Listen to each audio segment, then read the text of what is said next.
But then you I almost stopped to say, are we recording? And okay, perfect. Yeah. Anyone who wants the previous portion can just call me. So the, but then, yeah, then you have the people who respond every single time you send them a piece of mail. Yes, they're everyone's favorites, absolutely. But then you also have people who, would give online. They'll give by check. They change their mode of transacting the gift. So it really does speak to the fact that yes, direct mail is vital, but it also can't stand on its own. You have to wrap it around with email. You have to wrap it around with your website and social media as well.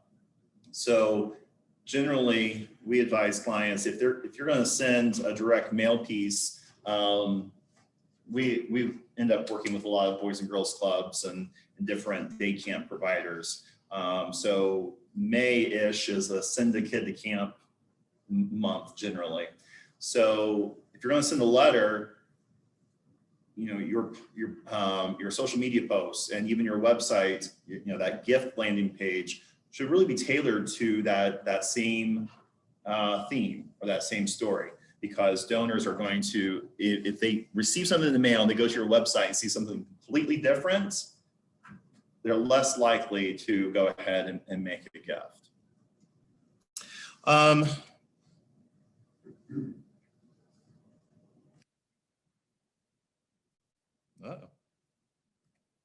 Okay, there we go. So we were, these slides you've already seen, but we talked about, hold on.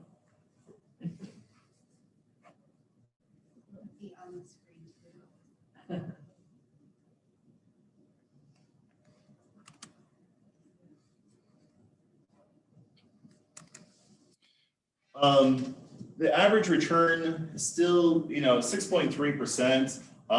That only is to say that it's a long game. It takes a while to develop people in direct mail. And some of you in our calls in September talked about, you're doing a year-end appeal. That's great. You need to do a year-end appeal. Some of you, that's all you do. Well, I've encouraged all of you to think beyond just that one year-end appeal, to think through at least 2 or 3 times a year doing a direct mail piece. And remember segmenting by, different levels, so gift amount or past donors, they may have lapsed. And changing the ask in those letters based off of that. We did a direct mail piece that happened to be for a resident camp this summer for one of our clients, and it was very fascinating. I would never have guessed this. It's a small camp. Probably only 800 pieces actually got mailed out. And in terms of direct mail, it's pretty small. And is what we had to work with, right? Mass majority of those 800 were actually lapsed donors, meaning they had not given a gift this year, hadn't given a gift last year. So somewhere in the last, I think I took it out 6 or 8 years, which is a lot longer than I would have ever included generally. But because we were dealing with a limited database, and also this organization hadn't really talked to their donors in a while, I went ahead and included them. So I can't remember exactly how many gifts came in because of the direct mail, but almost, I would say 75% of them were donors who were lapsed by 4 to 6 years. And it spoke to the fact that no one had actually, from the camp had talked with them for so long, and they still clearly were loyal to the organization. And then compound that by the fact that many of them, when I did the analysis, I looked at, okay, what was their gift this time versus the gift they made 4 to 6 years ago.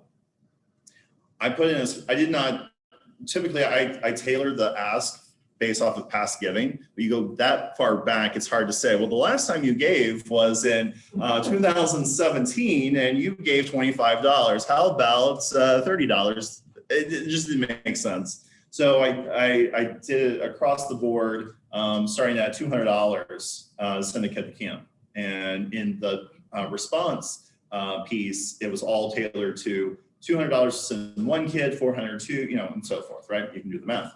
I was amazed. Few people gave less than $200. And most people, even if they had only given $25 4 or 5 years ago, gave at $200. We had several $600, we had several $800 gifts, all coming through in response to direct mail. Some of that was in a check, some of it was online.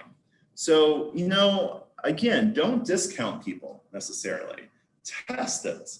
You may find in your organizations that a lapsed donor from 4 to 6 years ago is, you know, they've written you off. You know, you may find that out, but it's worth asking, right? Maybe at least your year-end appeal or a different appeal throughout the year that stands out might actually be the thing that gets them back.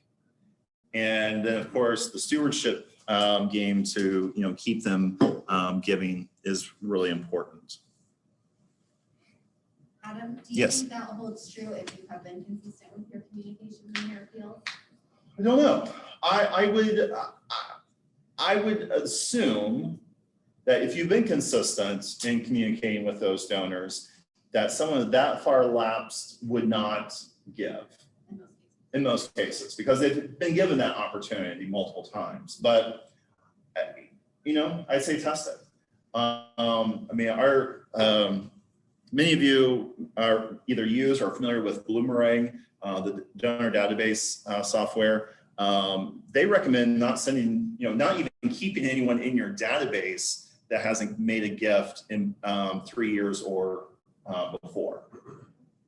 And really only targeting those folks, because they've done the research on, again, if they're not giving in that time, they're out of the habit. But yeah, so it could have been, in this case, could have been a unique situation because this was the first time the organization had been communicating with them in a while. Yes? Sort of off topic, but I think I've asked this before, but when you have a database that has older donors in it and you start touching address and things that they don't update you on, obviously, so once a year you find out, oh, that person is maybe not here anymore or moved, hopefully one or the other, first one. Right. Like what are this, like how do you deal with that? Is there a way to, I know we talked about scrubbing mail lists and things like that, but how do you go about it? Yeah.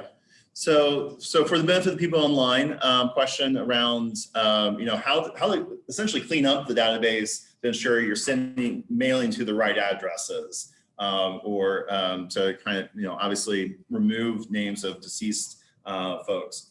A couple different things. One, many databases actually have a service built in there. So you can actually look if it's Bloomerang, if it's Donor Perfect, Razor's Edge, some of the bigger names, they have that service already in there. So I know for a fact in Bloomerang, you go in and you can click on to turn on the NCOA, the National Change of Address database. And it every night, I think, scrubs your database and updates all addresses. And then also, if they know that someone is deceased, they'll actually flag the record as deceased. So when you go to pull your list for mails or for mailings, you know, you just obviously keep those out.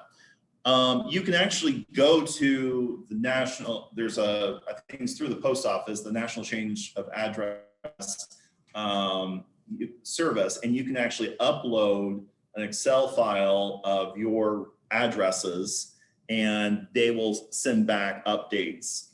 The other thing, the final thing that I know of, and CS and Jennifer and others may know of other options, every time you do a mailing, ask your mail house, if you're going to go through a printer in the mail house to send it, ask them to run the NCOA and send back those changes to you so you can update the file.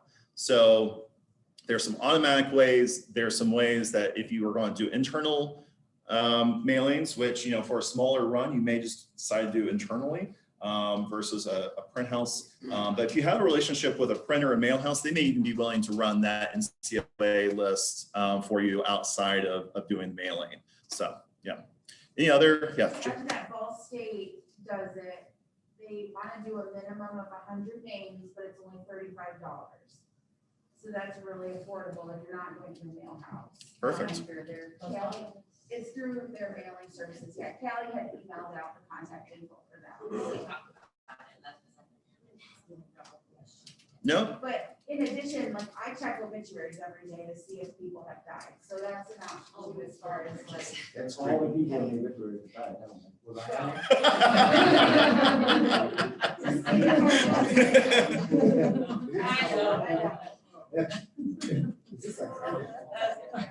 Yeah. That was bad.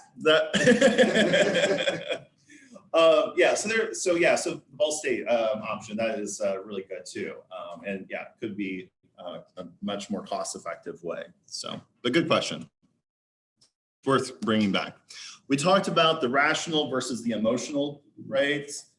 And talking about emotions eliciting a reaction, right? We'll have some examples. And you'll see how different organizations have used that, either that emotion or maybe they don't. You'll be able to see the difference.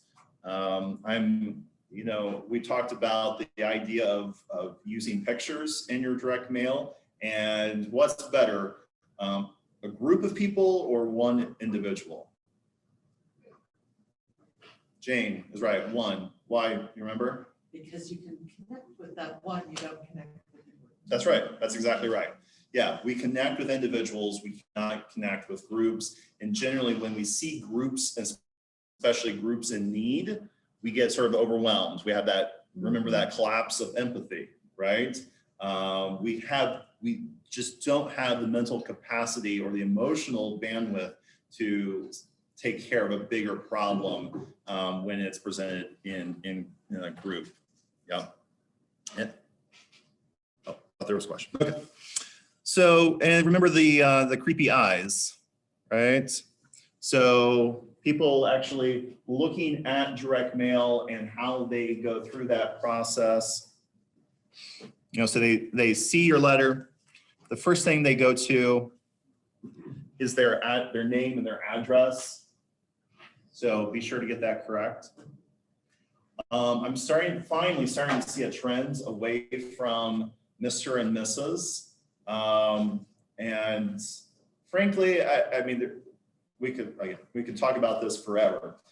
What I like about it is simplistic, just the names. You don't get into any issues when you can just refer to people with their names, right? So I really, actually, our church was the first. It was noticeable. It's an old church, established church, and very formal organization. And we just got the first direct mail piece that was just addressed to Adam Clevenget and Jessica Trimble. So if a 175-year-old church can do it, you can do it too. But be sensitive to names too, right? I have a friend in the fundraising world, T. Clay Buck. He's not T. Buck. He's not just T, right? He's T. Clay, or he's just goes by Clay, right? So either choose T. Clay for the envelope, but then the salutation, dear Clay, right? So be sensitive and be aware of that. People, names are important. Names are our identity, and donors care. I spent most of my life outside of East Central Indiana, and it still surprises me that people can't pronounce Clevenger. or spell it. I mean, we all know it here. We all get it. We understand it. We can pronounce it and spell it. You go 100 miles south of here and they can't do it. I don't know why. Don't know why. But it's a thing. So after the name and address, they look to see sort of, is there a second page? Need to admit Carter. Thank you. Yeah. They'll see if it's a second page. They'll turn it over, and what do they look for? The PS. The PS is not an opportunity for a second ask or a different ask. If your direct mail piece is asking for a gift, your PS should not be, and by the way, we have events that you can attend. So go to our website to sign up for events, because if I'm only reading the PS, what's my action? Yeah. I'm gonna go sign up for events. It's a wasted direct mail piece. If you want to do that, send a postcard or send an email or do other ways. Don't mix your asks. Direct mail, there's one ask only. And that should be throughout the letter, but it should be sort of restated in a more concise, even more urgent manner in the PS. This is how I read direct mail. I rarely read the body of a piece, only when I am analyzing it for a class or for a client. And even sometimes I'll admit, there's some client direct mail, I can just tell it's not going to be effective. So I don't read it. This is how I read direct mail. And so again, that PS is really important. I'd be willing to bet many other people like that too, or online. Actually, the online people are probably like the scanners. So we have people that are the scanners. Have you noticed in direct mail pieces that you've received bolded text and underlines, and the whole purpose of that is to guide your eyes through the piece. Your eyes are attracted to white space. Actually, really, your eyes are attracted to any sort of difference in a letter or really website or whatever. So that could be white space. That's also then things that are bolded, underlined. Italics don't read as well. So I typically avoid italics. The one time I will use italics is if I'm usually, if I'm quoting someone, so it's their words versus the rest of the letter. Bold and underlining text allows, then it's much like the PS, it's the entire letter just broken into pieces, right? So it's restating what the letter says in total, but broken up, and it kind of guides you through finally down to the PS. So again, it's all about how you are guiding your reader. You'll also know what else, other than the bolded and underlined text in this example, what's something else that you notice and maybe different than what you do with your direct mail? The picture. Hmm? The picture of the. Mm-hmm. Yeah, the picture of the person actually signing the piece. Yeah. Yep. Nice way to connect with someone that, it's a real person asking for this gift. Yeah. What else?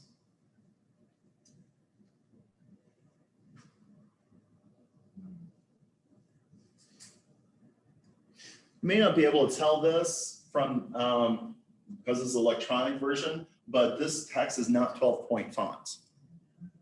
This is a little larger than a 12-point font.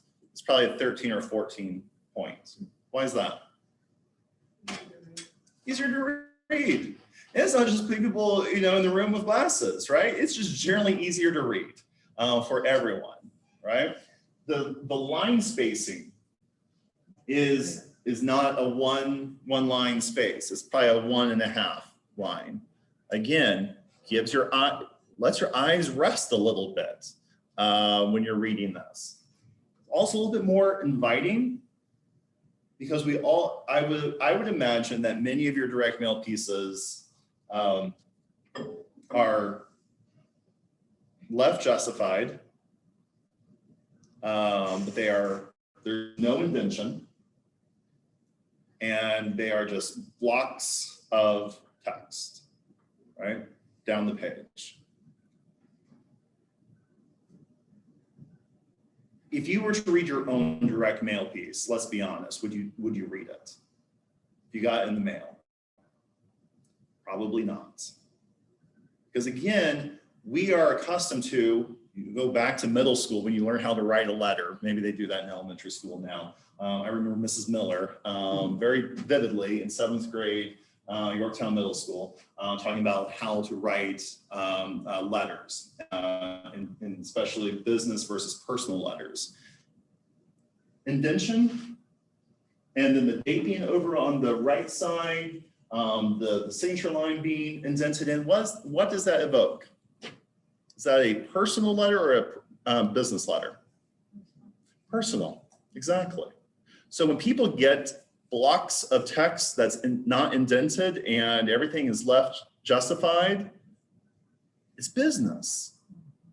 Why are you writing me this letter? I don't have this. I don't have that type of interaction with an organization. I want a personal relationship with the nonprofits I support, right? So again, this is about readability, ease on the eyes, but also understand that this is more about a relationship, a personal relationship between the organization and the donor.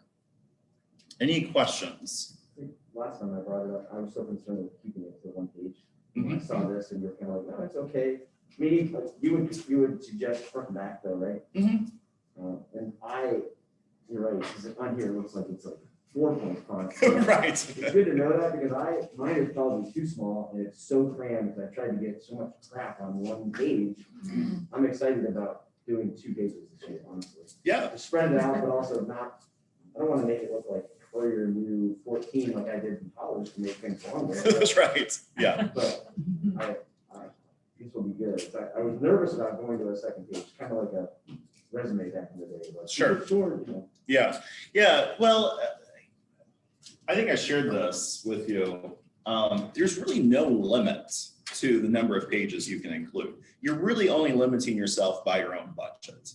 At some point, it gets just expensive to print a lot of pages. Some of the most accessible direct mail pieces are, in fact, multiple pages long. And as long as the story is compelling and it's well written, you can get away with that. The obvious caveat and qualification there is it well written and compelling? Too often organizations send non-compelling, non-well written letters, and then they get the feedback from their donors like, why are you wasting this money on long pieces, right? They don't complain. So Penelope Burke, who I've referenced many times before, she does an annual survey of donors, and she has repeatedly found that though donors agree that nonprofits spend too much on fundraising activities, they can't actually articulate the amount that is too much. It's all about their own personal perception. And what it really goes back to is, are they engaged in the fundraising activity or are they not? Special event, Zubilation down in Indianapolis, one of the costliest events around. I think that budget is over $2 million. Expense budget is $2 million. Okay, they raise quite a bit more than that. People flock to it. They sell out every year within hours. They crash the websites almost every year. People don't care about the expense of that event because it's so well done. People want to be there. The same thing applies for direct mail and some other pieces. If it's well done and you're telling compelling stories, you can have it as long as you want. But yeah, give yourself some freedom to at least do a 2-page letter. Again, incorporate some white space, incorporate some additional spacing, and that gives your reader a little bit more ease with it. One other thing, though this is an electronic version of this letter, and electronic versus print is also different in terms of the font you use. What do you use in direct mail? Serif or sans serif? And do you know the difference? Serif. Why? Because it has a little feed that draws your reading. Yeah. together, takes you through.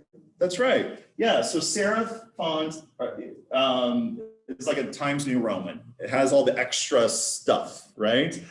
Arial would be a sans serif, so it doesn't have the extra lines. But in print, it actually helps a reader go down the line and read the letter. So we see that readability increases dramatically with a serif font, like a Times New Roman versus a sans serif in terms of print.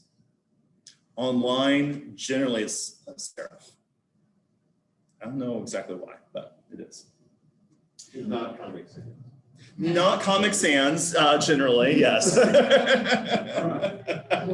just trying to keep it loose. Yeah, absolutely. Yeah, you're trying to build that relationship, right, with your donors. Yeah, not Comic Sans. Unless your donors are kids. Right. There is It's a certain demographic. Yeah. Oh, I thought you were gonna say children donors. No. There's some research on children donors. No. Some research just on Comic Sans and like people that have autism, that it's easier for them to read. Yeah. Any questions from our online audience in the chat? Leanne's been talking about using pictures in her appeals and how sometimes she uses pictures of the center itself, but perhaps she'd be better served by using pictures of the children in the center. So there's some dialogue. Perfect. Yeah, absolutely. People over buildings all the time. We talked about the kind of back to that one image of one person, or SPCA is SPCUSA, sorry, is very adept at using animals. But again, that Sarah McLachlan lace commercial is always just one face at a time, and usually fades in, fades out. So you have that time to transition. Again, even in a capital campaign where you're raising money for brick and mortar, the purpose of that campaign is to serve people or animals, right? So make the connection with the people that are going to benefit. We did have a conversation, a couple of people had questions in our 101s on storytelling, how to tell stories in a respectful way, in an ethical way, when you, even beyond just may have some confidentiality concerns about the people you serve. And I'll send this out, someone reminds me. There's a really great webinar that was actually hosted by Bloomerang, but Sheena Greer, she's a storyteller up in Canada, but she talks about how to effectively tell stories through archetypes. So you're not telling the story of one individual, you're coming up with an individual that represents a group or a theme. And you sort of build a story around common experiences of several individuals. And you'd be surprised how good stock photos can be out there. You may pay a little bit. I think we bought some stock photos for our client for a direct mail piece. It was $3 an image, but it was a Boys and Girls Club. Didn't feel like we could use a child's picture. Like, I don't even want to deal with photo releases. Let's not even go there. Let's just find a stock photo. It was a really really good piece, if I do say so myself. Yeah, so I would encourage you to check out, and I can, like I said, I can send the link. It's still active out there, but Sheena Greer on storytelling, hosted by Bloomerang, talks about building an archetype or archetypical story. The other thing that you can also do is we work with a domestic violence organization. They provide transitional housing for their residents. They tell stories of alumni. So they can still tell that compelling story, but it's about someone who has graduated through the program. And that also allows them to talk about how the donor made that possible as well. And will you support another person like the alumna of the program? And of course, you can always change names in pieces as well. So, any other questions in here about direct mail? Yes, Jennifer. Is there any research or in your experience about like a letter like this, it's just on letterhead versus like a designed letter with more of a polished feel? There probably is research out there. I always go back to test it, see what gets a better response. You could take a control group of direct mail run and send this letter, but then your test group is maybe a higher designed. I'm going to go out on a limb to say that a simple piece for most donors is still going to work better than a highly designed piece. Highly designed piece may work for a certain group of donors, but I would say for the mass majority, when we're talking direct mail, this is probably going to be more effective. If you're going to spend money in direct mail beyond sort of the basic and you want to test some things, I would look at things, and many printers and direct mail houses can do this. Invest in better printing on the envelope to simulate handwriting. There are companies, at least before the pandemic, because they could have people come in, you could actually pay printers who would hire people to handwrite address or handwrite addresses on your direct mail pieces. I don't know if you want to go to that extent, but the more personal you can make it, the better. So that's where I would probably spend money. Same thing, I would, if you have the budget and you're willing to spend it here, first class stamps perform so much better than the nonprofit stamp. And definitely a physical stamp, regardless if it's first class or nonprofit stamp, work much better than the printed indicia, the permit of USPS permit number, blah blah blah blah type stamp. So again, I would versus having a higher designs piece, I would focus there. And maybe you're already, knowing Lindsay and Tressa, you're probably already doing some of those things anyway. Well, we were gonna try out a more designed piece for the year end, but now I'm wondering if we can do a test based on our audience, which wouldn't be a true equal test, but it's still, so that's an interesting idea. Yeah. And again, make it compelling, tell a good story, and and go from there. Good question though. Any others? Okay. So everyone has or should have 3 examples of direct mail pieces. And again, if you're online, you can go to the microsites that Callie set up to access the PDF of those. And if you don't have them in the room, I think we still have. Over there. Yeah. I think I printed 10 copies, so you're at a table of 2. You might share with the neighbor. I did print extra copies of the handout, the slides and the other handout just now.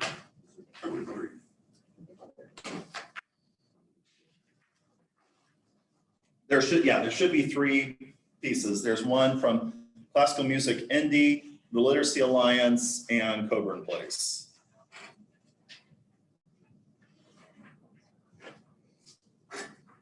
And the direct mail examples for people online are in June. Yes, they were, in June when I lost total control of time management, which I'm sadly apt to do. Get going. It just happens. So I want you to take some time, read through these. Notice how you read them.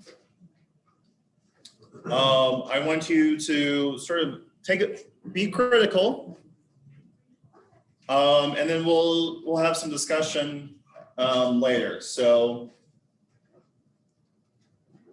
we'll give everyone until 9:30, so 7 minutes to read those pieces. Okay. While I then try to find our activity, if I can find it on my.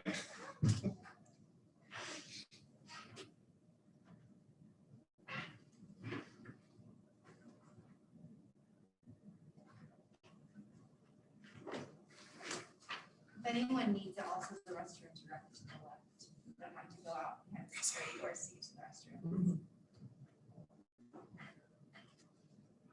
I found it. This is the benefit of cloud storage. I understand. One of the few in my.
funny about the checks? I have a text from my daughter standing in line at a grocery store this weekend, 25.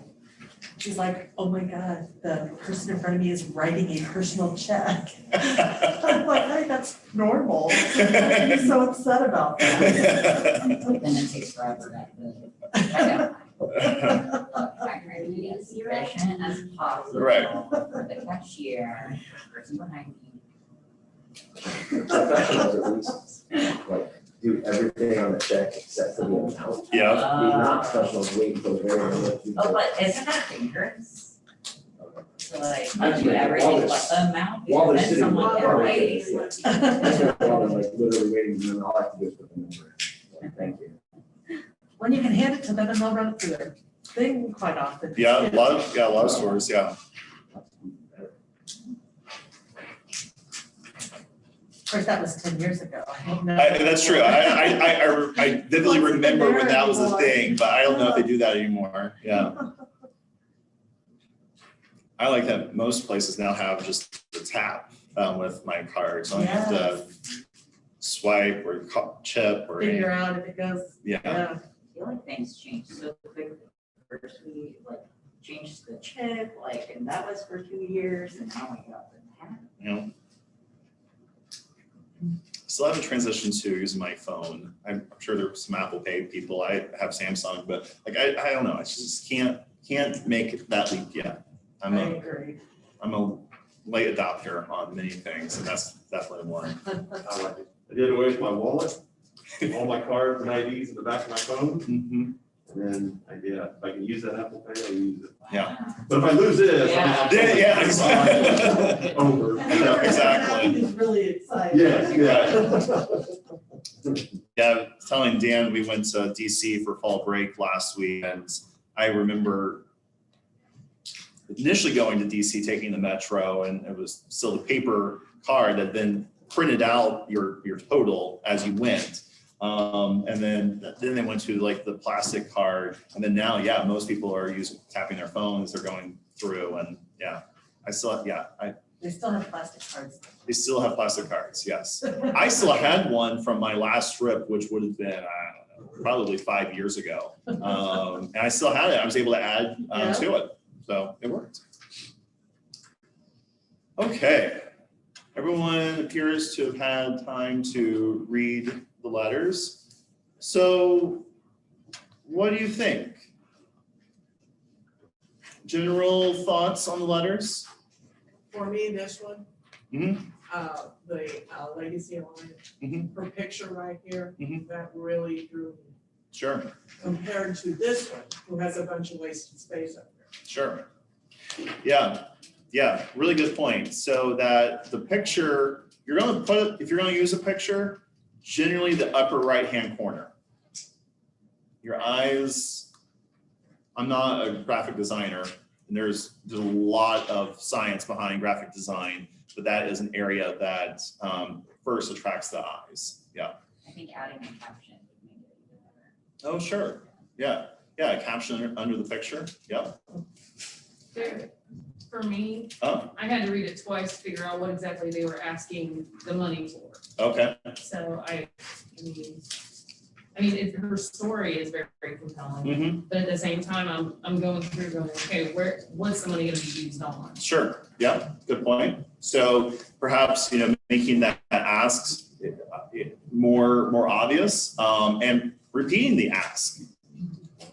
You don't have to just have the one ask, right? You can sort of interlace that throughout the piece and then talk about how that gift is going to be used. Yes. Yeah. I was just gonna say about that same piece, I'm a scanner. Uh-huh. So of course I noticed the picture first and I thought it made the dates placement kind of odd.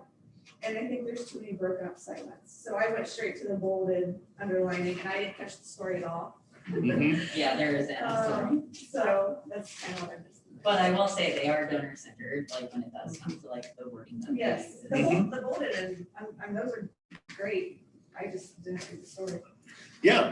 And again, that may be okay, right?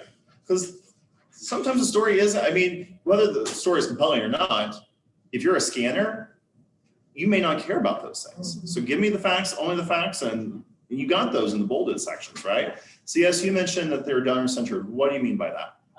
They're focusing on the donor, saying like, you are doing this, you're making this happen. I think the last thing that's bolded is that's on which is very impactful. Well, the bolding is what drew me in, as well as the picture, and then I went right to the bottom where it tells, you know, $1,000 does this, you know, so forth and so on, so. Yeah. Yeah, the use of you and the repeated use of you is really important. Typically, direct mail, all nonprofit communication talks about who or whom. I don't know. Who does it talk about? The organization, right? We do this. We're awesome. We're great. We do this for the community. We've had this impact. Donors don't care. Donors are giving you their money. So talk to them what they are doing in support of the community. We've talked about this a lot in terms of when you're talking with individual donors, being able to talk with them about their goals for the community. What do they want to see? What do they want to accomplish? So direct mail pieces can go to that, right? They can speak directly to what they can accomplish and sort of putting them, again, sort of at the center of that appeal. Yep. I was gonna say, they also, I noticed that one, every time they say you, they almost always have a comma and then her name, Keisha, right afterwards. Like when you are glancing through it, you see her name all the time in it, which I found kind of annoying, but I Okay. guess maybe it's effective. Okay, like it can get a little annoying with the whole you thing, because it's always like, because of you, because of. Yeah. Like, yes, I know, but I can see the children because I choose to, but I choose not to. Right. Yep. That's fair. Haley noted that the personal note on the classical indie was really good. I didn't look at the letters today, so I don't. Yeah. So let's look at the classical music indie one. So it appears to be hand signed. The Jenny actually signed her name and then wrote a personal note on there, which says, I'm looking at my phone, so forgive me. By renewing your support, you will ensure we continue our great programming just when our community needs it the most. So talk about segmenting. They had to at least know that this was a renewal. That says something to the donor. That says, hey, you actually recognized me. This isn't just a mass appeal. This is going back to that sort of this is a personal letter now between Jenny and Jessica, right? That's a personal relationship, right? It's not the, again, bold, blocks of text. And I would like to see some indentation there, but yeah, that, Kaylee, thank you for bringing that up because that personal note is meaningful. And if you can do it, I would encourage you, especially, like the one client I mentioned, 800, they could have done that in-house.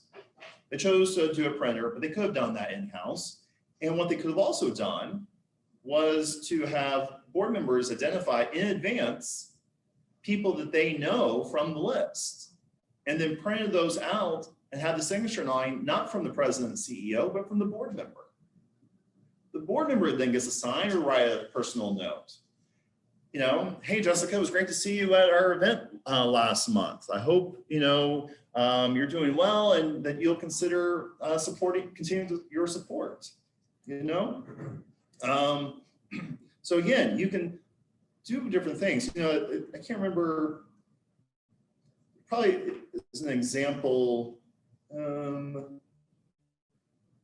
maybe not in, I've seen other examples where, you're already putting variable data in the address and the name. Why not use that throughout the piece?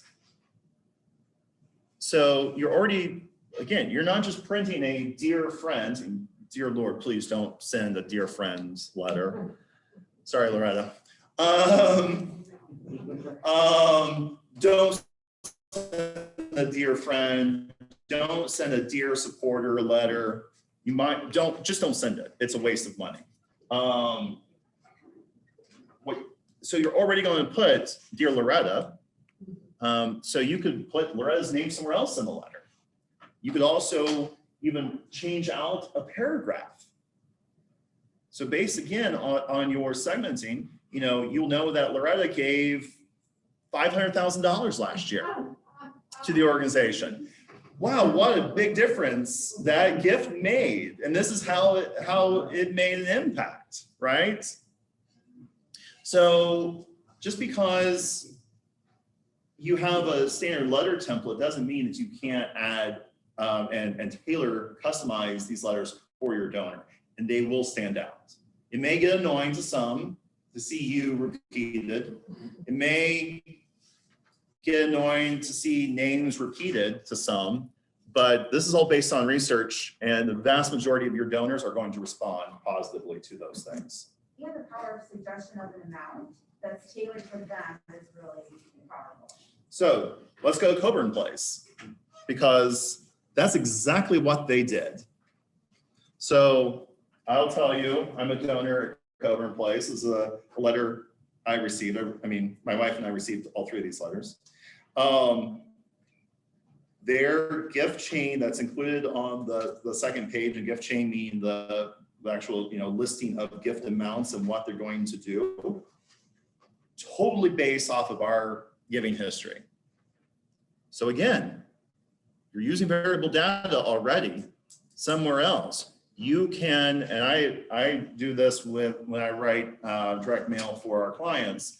I typically will look at what's either their last gift or their total giving for the last year. And I will start my gift chain maybe at that amount, because I at least want that renewal gift. But then I will put in maybe the next gift will be a 50% increase. The next one will be a 200 increase. The next one will be a 250% increase. It's totally based off of their personal giving. And you can even reference, hey, last time you did this. And we even talked about this in a lot of our one-on-ones with different organizations.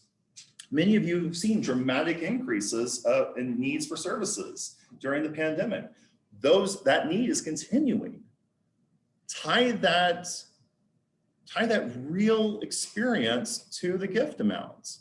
When I was working for the YMCA, we actually contracted Penelope Burke to do a study of YMCA donors.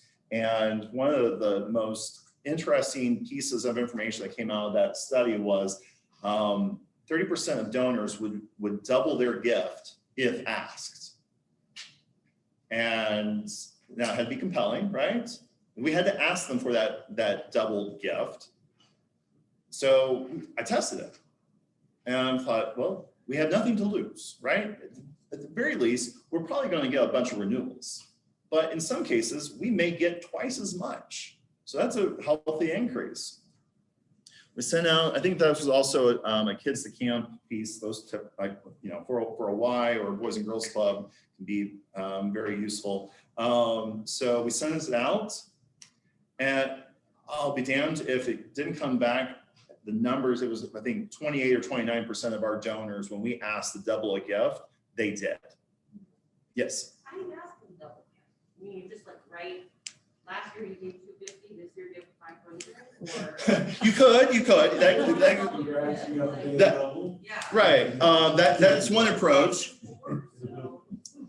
So I connected.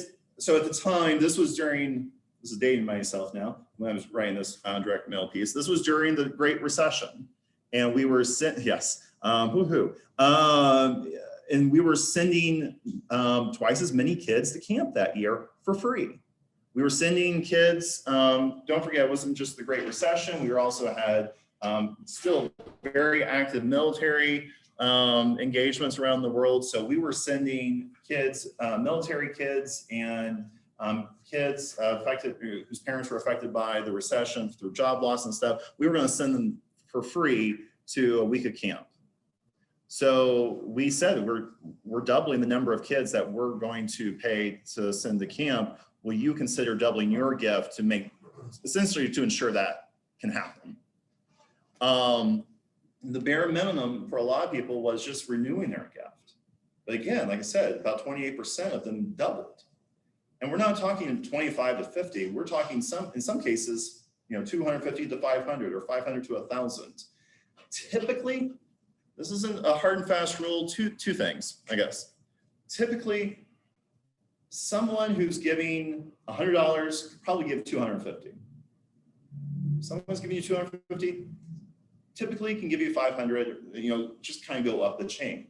The other thing that we know, 70% of donors, and this comes again from Penelope Burke's study, 70% of donors who made a $10,000 gift to one organization, perhaps maybe like the Community Foundation, also made a $100 gift to another organization.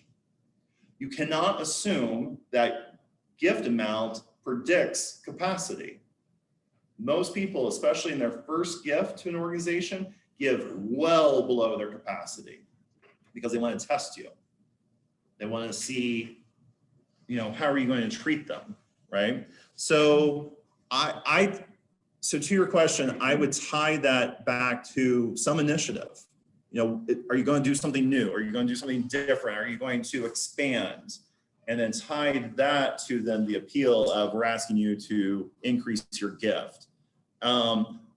Doubling can be a stretch for some it's not a stretch. So you might, again, test it, segment that to say, okay, gifts of anything under $250, we're going to ask to double.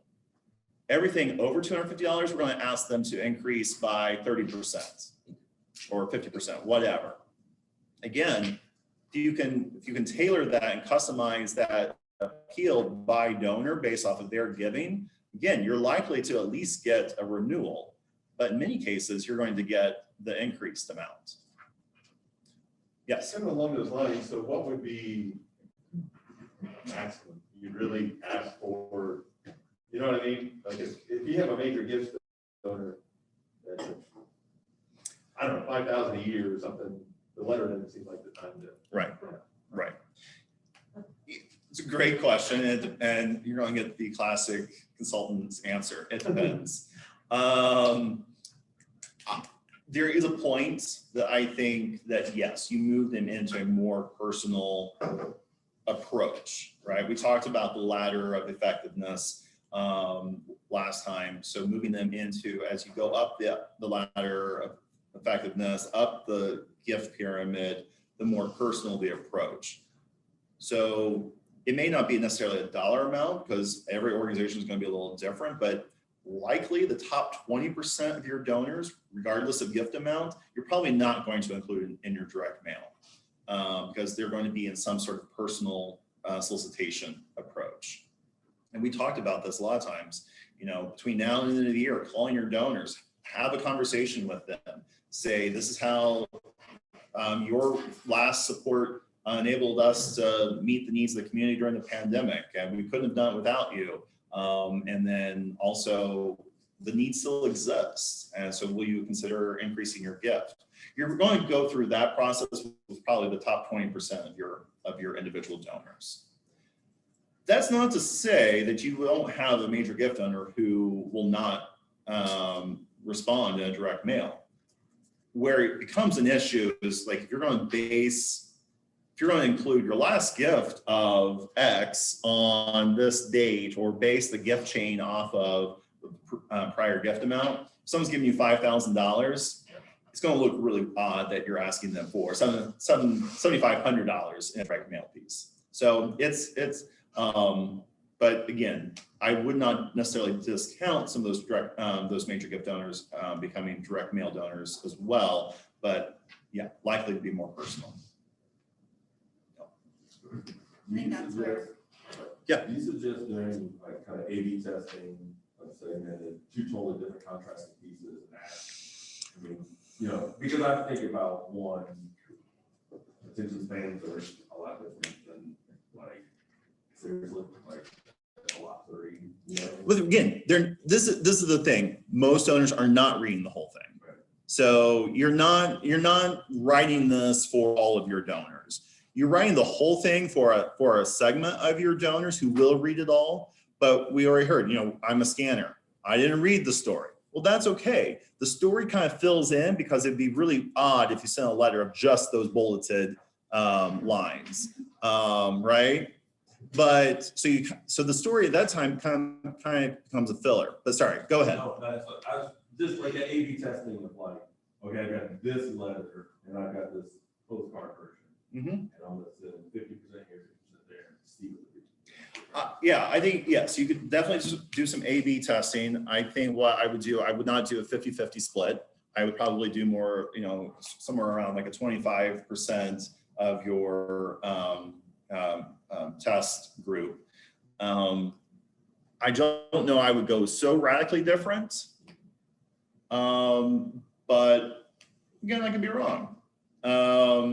I think where I see testing become very effective is, okay, we want to test different language, or we want to test the cover art of the envelope, you know, or, you know, we're going to test, because we have to convince a boss or a board that this is the right step, we'll send 75% will be our standard letter of, you know, block text all about us and how great we are.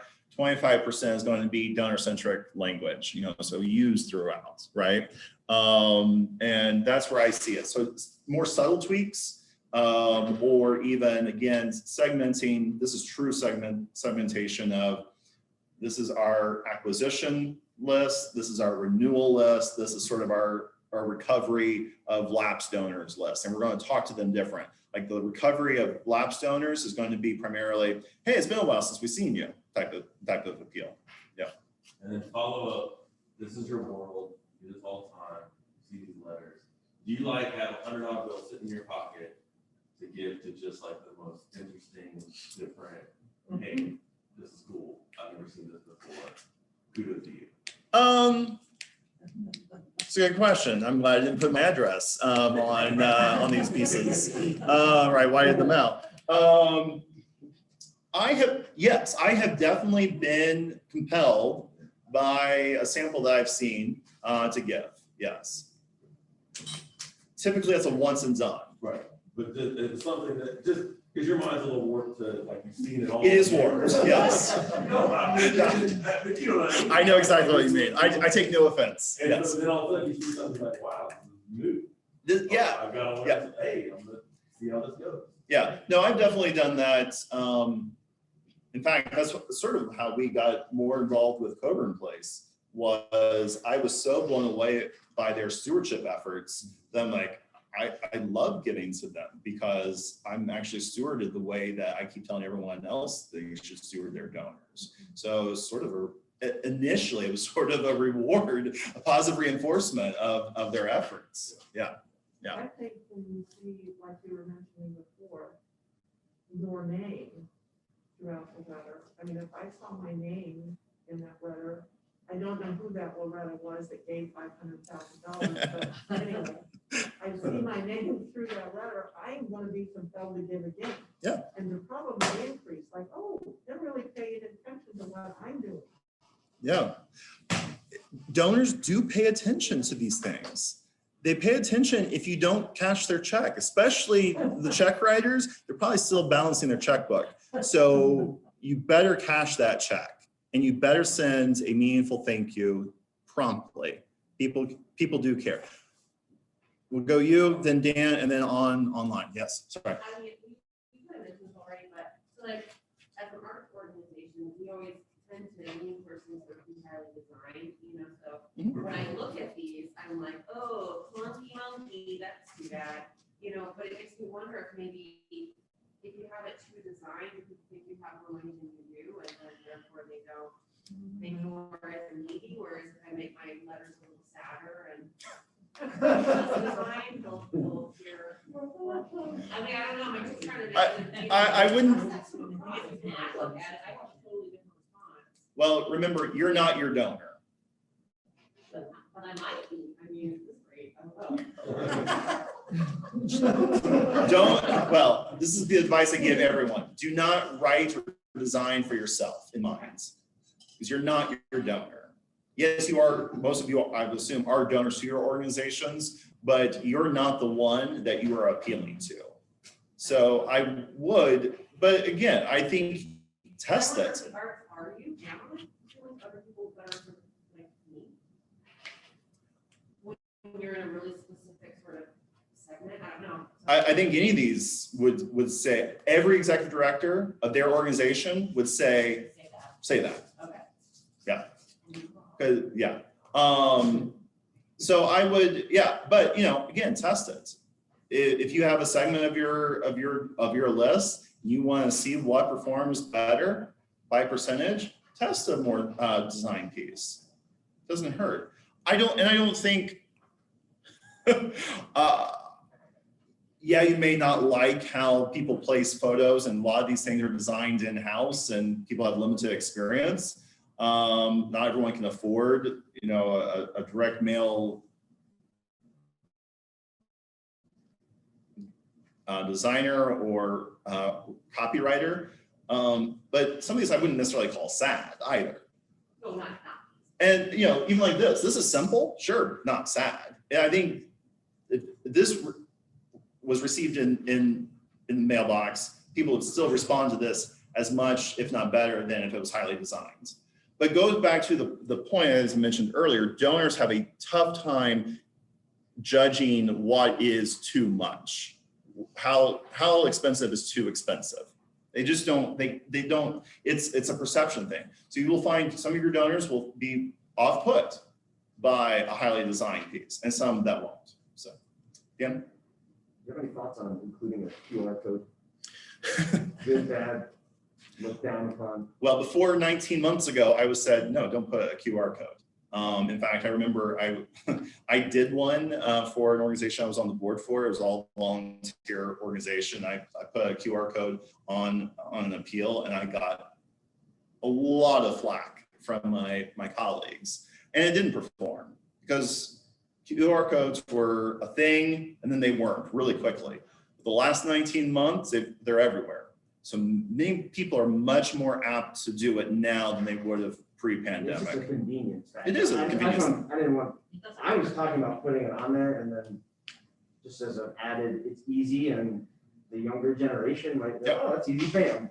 I'm listing the website, you have to type that in the thing. Exactly. But I didn't know if people would be like, oh, that's tacky, like, I was gonna give it a try. Yeah, the last 19 months have changed that because people are much more accustomed to it.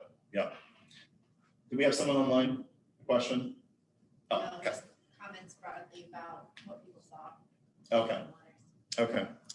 Any other highlights from what people saw? Share with the group. Kaylee had a little bit of a question about the Cohort place using 2 signatures, and if that was a good approach or not a good approach. I know we do that, so I was interested in that. So yeah. Made appeal signed by our board chair and our president. Yeah, so Coburn, they have 2 signatures. And they are like, that is replicated on all their direct mail and then also on all their thank you notes. What I would say, I don't know, there's a lot of research on this. What I would say are not necessary. A board member and a staff member, that changes the dynamic quite a bit, especially, I know you're sending from Kelly and your board chair, but if you can identify a relationship of a board member and they sign, even better, right? I think you want to go with personal. Yeah, they would be just as effective with 1 signature as they have with 2 staff signatures. It doesn't add any value. No. And Leanne commented that whatever letter was about Tracy, she liked how it referenced how Tracy was doing today. So I think that she found the story compelling. She wanted to see if the gifts were meeting the needs. Yeah. Yeah. So, donors want to see that their gifts are making a difference. That's what we all care about when we make a gift. Did it actually accomplish what you say what's going to accomplish? Even more importantly, does it accomplish the goals that I have as a donor in the community? So yes. This one up here says, please turn over. And obviously a letter is a little different. I mean, everywhere I go, when you're filling out forms, you forget to do the ones on the back. Mhm. And you get up and they're like, oh, you gotta fill this out too. Can you talk a little bit about the police turnover idea? Because I know that wasn't necessarily on these. Yeah, that is a great question. I will ask John. I don't know. I don't know. I think it is that cue to either those that are jumping around, that there is more on the back. And don't just assume that, this is the end of the letter. And if you're just kind of looking at it and flipping it over, be sure to go to that PS. One thing that I also know here, maybe it's not in this one, but John actually has a lot of examples where somewhere in the letter it'll say, give a gift of X, and then the PS will then say, but consider a monthly gift. Again, it's two different asks. So keep those consistent. Yeah. I was thinking out of all three of these, the classical music NU one was a little confusing. I wouldn't have turned it over probably because they actually ended the letter with a signature on the front, and then there's more on the back, and I just wouldn't really notice that. Yeah, that's fair. Yes, Unless they were two separate pieces. That's fair. I'm trying to remember. I didn't bring that binder with the actual hard copies in there. So I don't know. I can go back and check on that. But it is, but be intentional. Like, again, if you're going to have a second page, but your letter is going to end on the first page, have some sort of, that's where I would definitely use the police turnover type of language. Yeah. And the only thing is, you can see that it's a trifold, so it would. Yeah. Yeah, you're right. True. But It's not on a clipboard. But it does read weird, ends with the signature. But even if it is a trifold and that's the image that you see when you open it, then that leads to confusion of where do I go? Right? It references to what they gave last year on the back of it, so that's. Yeah. It I know feels that like it's connected, yeah. Yeah. would make me extremely nervous. Yeah, Huh? me too. That makes me extremely nervous to put their exact gift and all that stuff on there, because mistakes can happen and. Mistakes do happen. It makes you scramble to go back to your record to see what you're doing. What I really- Yeah, did I really get that much But it money? does help a little bit, honestly, They're it good for a does while. help. that it's in last year, and especially if you're asking them to up their gift, it gives them like, okay, this is how much I gave you last year, they don't have to go back into their records. Yeah. I agree with that, but this total makes me think that includes the fees. Yeah. She probably like has it all paid for the fees. So it'd be like a $50 donation. Those are the things that are kind of weird. Well, so for the benefit of the people online, so the classical music letter references the specific gift amount that includes likely the online transaction fees of that gift. And 5143, and because I'm probably the one that actually transacted the gift and just put it under my wife's name, I can tell you exactly that's what happens. But goes to a good question. I run up against this a lot and talk about ensuring that your records are correct. Do you credit your donor for the transaction fees if they pay online? CS is saying no. Why not, CS? We're gonna have a. Because that's not, I don't. Okay, so Dan says yes. Should we do a show of hands? Who does not acknowledge their donors for giving or covering the transaction fees of gifts online? You mean if they pay, instead of 100, they pay $104.15? Yes. So raise your hand if you are inclined not to recognize that as their gift. Okay, a couple. Those, I can't see online. Maybe they're not even raising their hands. Okay, they're not responding. Are you even there? Can I give some context to that? Yes, you may. You may give context. So if someone gives so we don't have right now any platforms to where they have the option to pay. Okay. But if someone gives $100 online donation, it comes out to be like 98 we don't say you made a $98 donation, we say that they made a $100 donation. So on both sides of that, I'm not taking into account the processing. That's like cost Sure. of doing business. It is the cost of doing business, absolutely. So your example is, yes, absolutely. You are recognizing their full $100 gift. But if you had the option on your platform to ask the donors to cover the transaction cost, would you include that as their?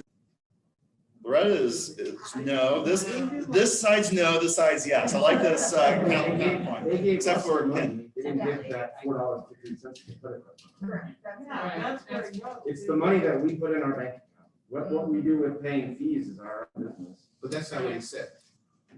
that transaction rate. But It's a isn't second ago. isn't there, like, I'm trying Let's to, go through. I don't I know mean, tax said law. it two ways. Yeah. I think they can still create it.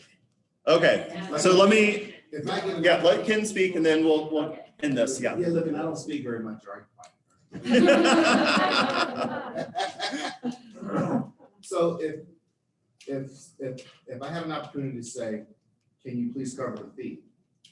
And what went into our account was $100, but what went to the transaction company was $2.50. I may say thank you, but only if I was writing some sort of response. If there's an automatic thank you, I wouldn't send an extra thank you. Okay. Makes sense? Yeah. So, okay, so It I'll, doesn't balance in my checkbook though. If I donated Yeah. $115 and they send me a receipt for 108. that's right. So, okay, I'll give you the authoritative answer to this. No more debates. Debate is now closed. So the money is not going directly to your gift processor or the bank that's covering those costs. That money is coming to your organization. So Classical Music Indie received $51.43 from us. To Dan's point, how you use that money is up to you. If you choose to use that money to cover your fees, great. If you choose to put that towards programming, great. It doesn't, I mean, yes, you have a legal responsibility to, if you're asking them to cover the fees, to use it for that purpose, for that portion, but it's essentially an unrestricted gift.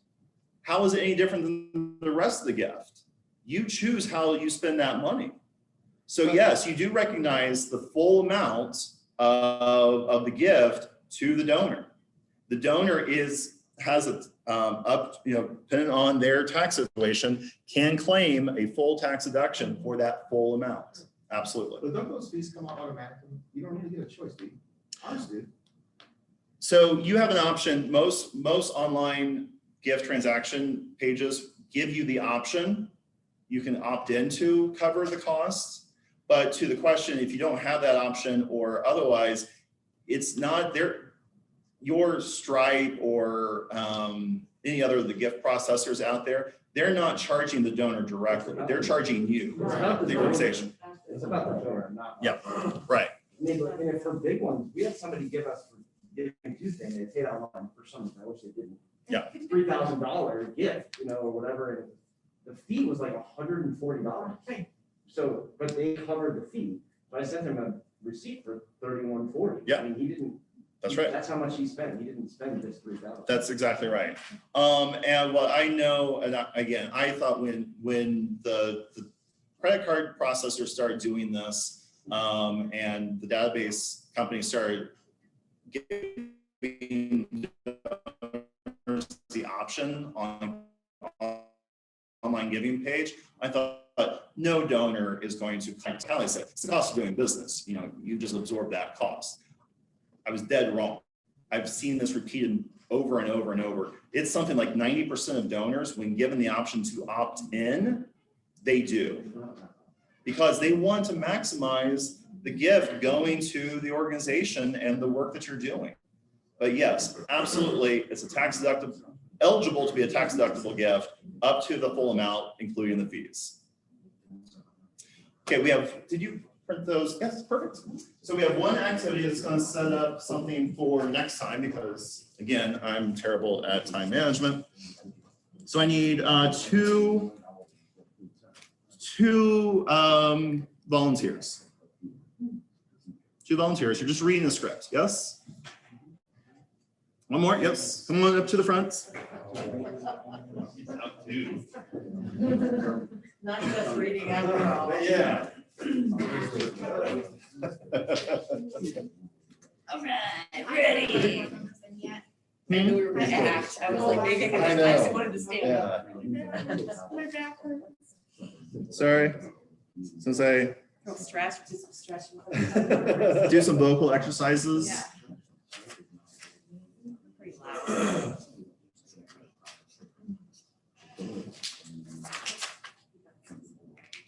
It's new, he has some stuff to send you. Yeah? I know, I'll get your. No worries, we'll try it behind. Hold up real quick. Okay, so the scene. Tori is an experienced but largely ineffective fundraising volunteer. They are visiting with Lauren, a volunteer who Tori has had on his prospect list for years. However, for some reason, they can't, Tori has not made a gift. The scene takes place in Tori's office. So who would like to be Tori and who would like to be Lauren? You can be Tori, I'll be, you can be Lauren. And they could be, you know, either way. So let's come this way. Let's come this way. So you're looking to that camera, but speaking to the group. Oh. It's my Speaking big to the group. forehead. I feel like I'm gonna project We can't, all that. Right now. okay. So you're Lauren, it's so great to see you again. Likewise, Tori. If it's you, it must be June. I can set my watch by our yearly meeting. How's the family? On a scale of 1 to 10, we're about. Oh, took up 100. Yeah. We have ceramic fish everywhere. Not, but she loves it. Did I read that wrong? We have ceramic fish everywhere. Not. Did you do your script last night? I did not. No. Okay. All right. It was Wayne's World. But she loves it. Chelsea is pregnant. Fantastic. And Matt finally has something going on that seems right for him. Oh, great. What's that? He got accepted in the chiropractic college. He starts in September. That's amazing. My back hurts really bad right now. Sounds more like 10 out of 10 to me. Well, not quite. We think my mother has Alzheimer's. She lives on the West Coast alone, of course. She's stubborn as a mule. Carly and I have been out there twice in the last 3 months trying to convince her to move to a place with some care. If things get worse, she won't even be able to get to most places. She needs a little help now, but I don't even want to think about later. That's though, even though it's supposed to be tough. Sorry. If there's anything I can do. No, please, you're fine. I didn't mean to bore you. More importantly, how are things with you? Things are good. Sam and I became empty nesters last month, and last September, we made the final tuition payment we'll ever have to make. All the kids are done with school and living on their own. Our grocery bills cost practically nothing. It's wonderful. Groceries? How about the phone bill and utilities? That's just great. Uh-oh. It really is. It really is. Now we can focus on us doing things that we want to do and getting more involved in our community. And speaking of community, I guess you're still volunteering. How many years has it been? Well, So clearly we have some typos. well, it's at least 10 because I was invited to go to one of their volunteer recognition events last year. I didn't go. They sent me a nice 10-year pin though. I've actually been volunteering for longer because I helped with their programs before I started asking people for money.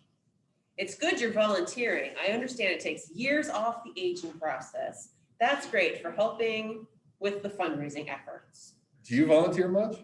Just about every day. I love it. I try to get there at the end of every workday. Helping to organize supplies and serve meals or two helps me refocus and get out of work mode. It really helps me keep things in balance. You're so right. I love volunteering. I really do. I know it's all about helping people, but for me, that's not why I volunteered. It's you and all the other great people I get to see every year around this time to try to close some gifts. I really have the best prospect list of any volunteer. Hey, it's all about people. Well, on that note, I should let you get back to work. This was fun. We should get together for lunch sometime soon. That would be great, but it would have to be in October. Sam and I are about to celebrate our empty nester status by taking a month-long cruise to the finest vineyards in Southern Europe. Sounds wonderful. Well, when you get back, we'll still need the money. I'll email you. I'll look forward to it, but my money will be all gone. Great seeing you, Tori. Good luck with the fundraising. That was so silly. Yeah, Oh, thank you. Tori. So clearly, my business partners have used this for so long, and then whoever initially typed it, some typos. So we'll go back and look at those. But typos aside, obviously, thank you, Jason and Aaron, for acting that out. So over dramatized a bit, right? But what were some things that you picked up out of that? Remember, the purpose of this meeting was to solicit a gift. No solicitation happening at all. There was no solicitation happening at all, right? The volunteer never gets there, right? What else? There's also a window of opportunity to talk about increasing a gift with all of the freed up money. That was Yeah, not only were there multiple opportunities for the volunteer to ask for a gift, but yes, there were all the right cues to ask for an increased gift, right? What else? He talked about himself a lot. It should have been all about the donor and her family, or potential donor and everything, but he like went way into too much detail on himself. Way too much, yes. And then also never really talked about even the organization, right? Talked a little bit about his personal volunteer experience and how great that is, but didn't actually talk about how donors make an impact with the organization, right? I mean, we would assume that they know what organization they're supporting, and they both support it, but yeah, it was, and what was sort of his tone? Yeah, exactly. Wow, we're doing some pretty heavy stuff. There's Alzheimer's. I'm sorry I bored you guys. Yeah. Didn't even get the gift. I mean, did he even get the donation? No. It's great, because I got more money for Europe. Yeah, exactly. More white burgundy on the list. Yeah. They didn't, or he didn't ask for a gift, right? And sort of says, well, we'll talk when you get back, right? But then the other thing too, like, well, this is June, it's this time of year again. You know, there's that sort, you will find there's that sort of belief, well, we ask our donors once a year. And, but it's not really the way a relationship with these donors should work, right? So in addition to going to Europe, what other cues did you hear about this could be like a good time to make a gift? Last college paper. Very proud, and those that have been there know how incredible that feeling is. Yeah, so we talked early on in the series about those life transitions. So being aware of those transitions and be able to act upon those. So yeah, so last tuition payment, kids are out of school or out of the house, probably going to downsize. In other markets, that might actually be a cost savings. I don't know, today it might not be, but so there's going to be, yeah, the bills in general are down, so there's more available cash. Yeah, what else? There was an empty promise of a lunch, even though she knows she's not gonna see it until next year. Yeah, exactly. Yeah, so yeah, follow through. I mean, and also I think, this is, especially in terms of working with board members, I like for staff and board to go together in teams for things like this. because don't rely on solely your volunteer being able to solicit the gift and ensure that it actually happens. Volunteers, and we'll talk a little bit about this in the second half of this morning, but one of the benefits of involving board members and volunteers in your work is the credibility that they have. You all get paid to do this work. People expect you to ask. Volunteers don't get paid to do this, right? So that is instant credibility. They are taking their own time to do this work. So volunteers typically are there to share why generally to open the door, to share why they care about the organization, why they support the mission, and they establish that credibility and share why they support it. And then staff can come in and do the work of actually talking about how the gift will be used and ultimately soliciting the gift. Sometimes a volunteer will do it too. So it just depends on the comfort level. I remember working with a volunteer going through this long outline of a solicitation, and we get into the meeting. He goes, well, after the niceties, you know, the opening stuff, he goes, well, this is Adam. He'll take it from here. I'm like, okay. So, you know, all that outline went out the door. So I had to, but as a staff person, I was there ready to do all that, the solicitation. Anything from online? Any comments? Okay. They're kind of disappointing. Ken's in the room. So I normally depend on Ken being online. So when I throw it to the online, Ken's there. So sorry, no offense, just kidding.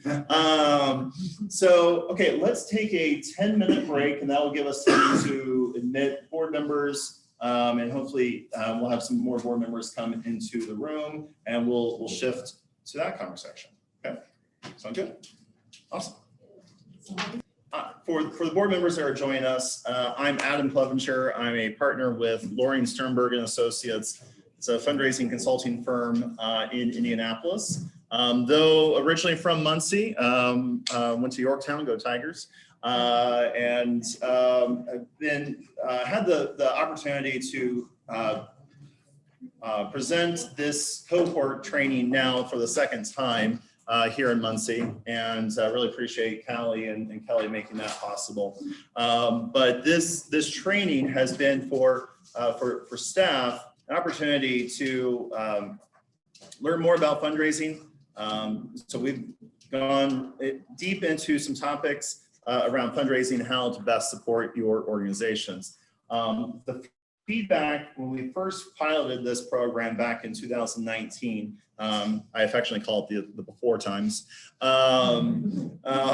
We had some feedback from staff to say it would be great to be able to involve some board members, at least hear direct from the source some of the information, and not put all the burden back on staff to relay this information to board. So I really commend you as board members that are attending either in person or online for your commitment. Not every board member is willing to spend an hour and a half talking about fundraising. I get that. I've spent nearly 20 years in fundraising, and I can probably count on one hand the number of board members who are willing to do that in my career. So thank you for that time. I do want to go around, at least introduce the board members in the room, or have you introduce yourselves, and then we'll do that online as well. So Tina, would you like to start? Just name and organization that you're representing. Actually, we're the reverse. Yeah. She's Sorry. staff, I'm the board member. Sorry, Jane, She's yes. Here, I'm excited to have Tina with me. That's right. So that's. I apologize, yes. That's all right. Yeah, so Jane, yes. So Tina is our Director of Building and Operations at MADJA, so Yes. Sustainable Muncie. Yes. Perfect. Yes. I'm Jane Weechel, I'm a board member for the Soup Kitchen of Muncie.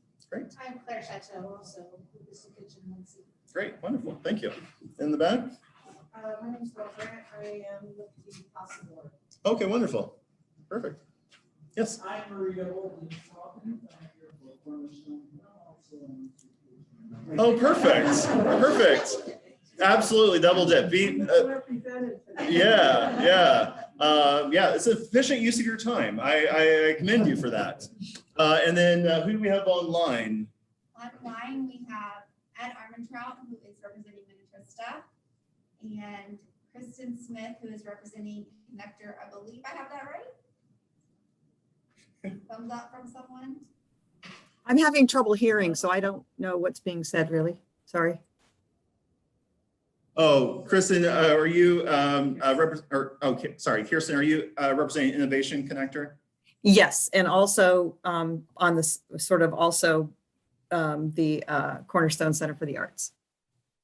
Okay, yeah, great, wonderful. We have Becca Logan. Becca, great, welcome. Perfect. Part of Indiana United Way. Okay, perfect, thank you. Perfect, wonderful. So we're going to start off, and there's some handouts that specifically for this section around fundraising, we can make slides available. And then actually, there was a request to record this session, so we can probably cut it down to just this section. So if you have board members who have some free time and want to listen to this, you have that available to you. So great. So first of all, I want us to talk about sort of the landscape of fundraising. The staff in the room who've already heard this, they are not allowed to participate in this portion because they know all the answers. And so when you think about everything that was all charitable giving in the United States, what is your guess? And hide the PowerPoints if staff are sitting next to someone. It's the only problem with printing off PowerPoint slides. How much was given in 2020 to nonprofits across the country? Guesses. Again, staff who've been through this, don't answer. And James, don't answer.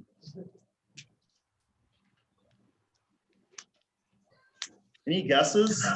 How much money was given to nonprofits? 60,000. 60,000. We have a starting number here. Okay, so is it higher or lower? 200 million. Are you talking about into the whole country or the whole world? Whole country. Whole country. So I hear 10 million. 200 million. 200 million or billion? Million. Million. Okay, 200 million.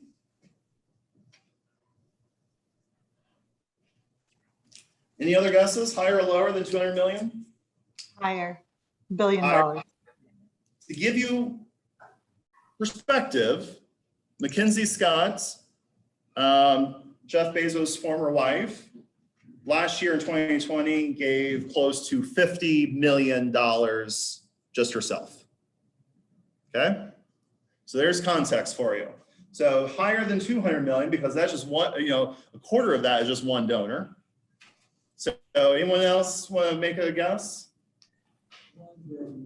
$1 billion. So this is like Dr. Evil laugh, right? $1 billion, right? Class, anyone want to say what the number is? 171.44 billion. $471.44 billion, that's with a B, dollars given to US nonprofits last year in 2020. That's a lot of cash, right? And we talked about in the class that that's donors like you and me. Yes, that includes the Mackenzie Scotts and the Jeff Bezos and the Warren Buffetts of the world, but that also includes a lot of people in this room and online, right? So when we start to look at the source of those donors, or of those gifts, sorry, and we have 4 different categories, either individuals, foundations, corporations, or bequests. Where did most money come from last year? So who's giving the gifts? Either individuals, companies, or foundations? Now everyone doesn't want to answer, Ken, because they're like, there's a trick here, right? Hey, it's a 25% chance foundation. I would say foundation also, because a lot of corporations have foundations that are part of what they do. So I don't know. Yep. So foundations and perhaps corporate foundations. Okay. So There's that guess. Anyone have a different opinion? I'd say individual. Individuals. And how much of that $471 billion do you think came from individuals? Are you cheating?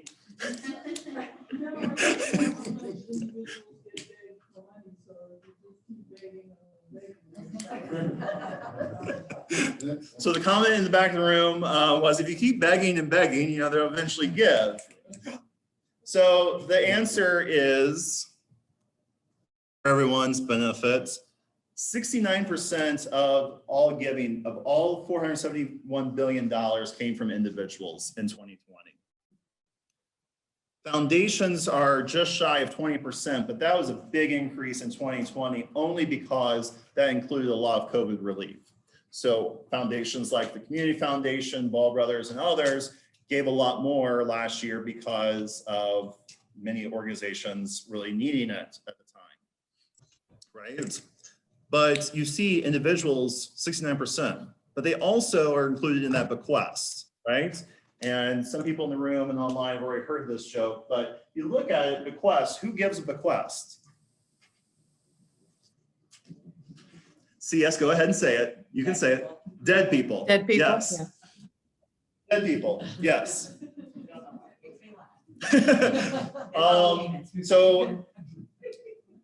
So people, they give bequests, can only give them once, right? So every year, and that, I think that chunk will increase. So when you total individuals with the bequest, we're talking about 78% of all giving, more than 3/4 of the money given last year, and pretty much every other year since we started tracking this back in the 70s has been given by individuals. But our default, you're not necessarily wrong. Well, I guess you are wrong, but I won't cast guilt on anyone. But we often assume it's foundations, or we often assume it's corporations. And in fact, you see here, dead people gave more than companies. And that is also true for generally every year.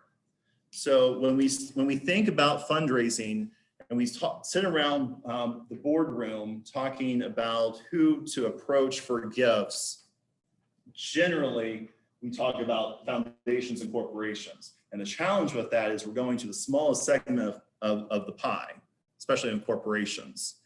And there's the greatest competition because every organization in this room and every other 1.3 million nonprofits in the country are also going to that smallest segment of the pie for support, where the real opportunity is with individuals.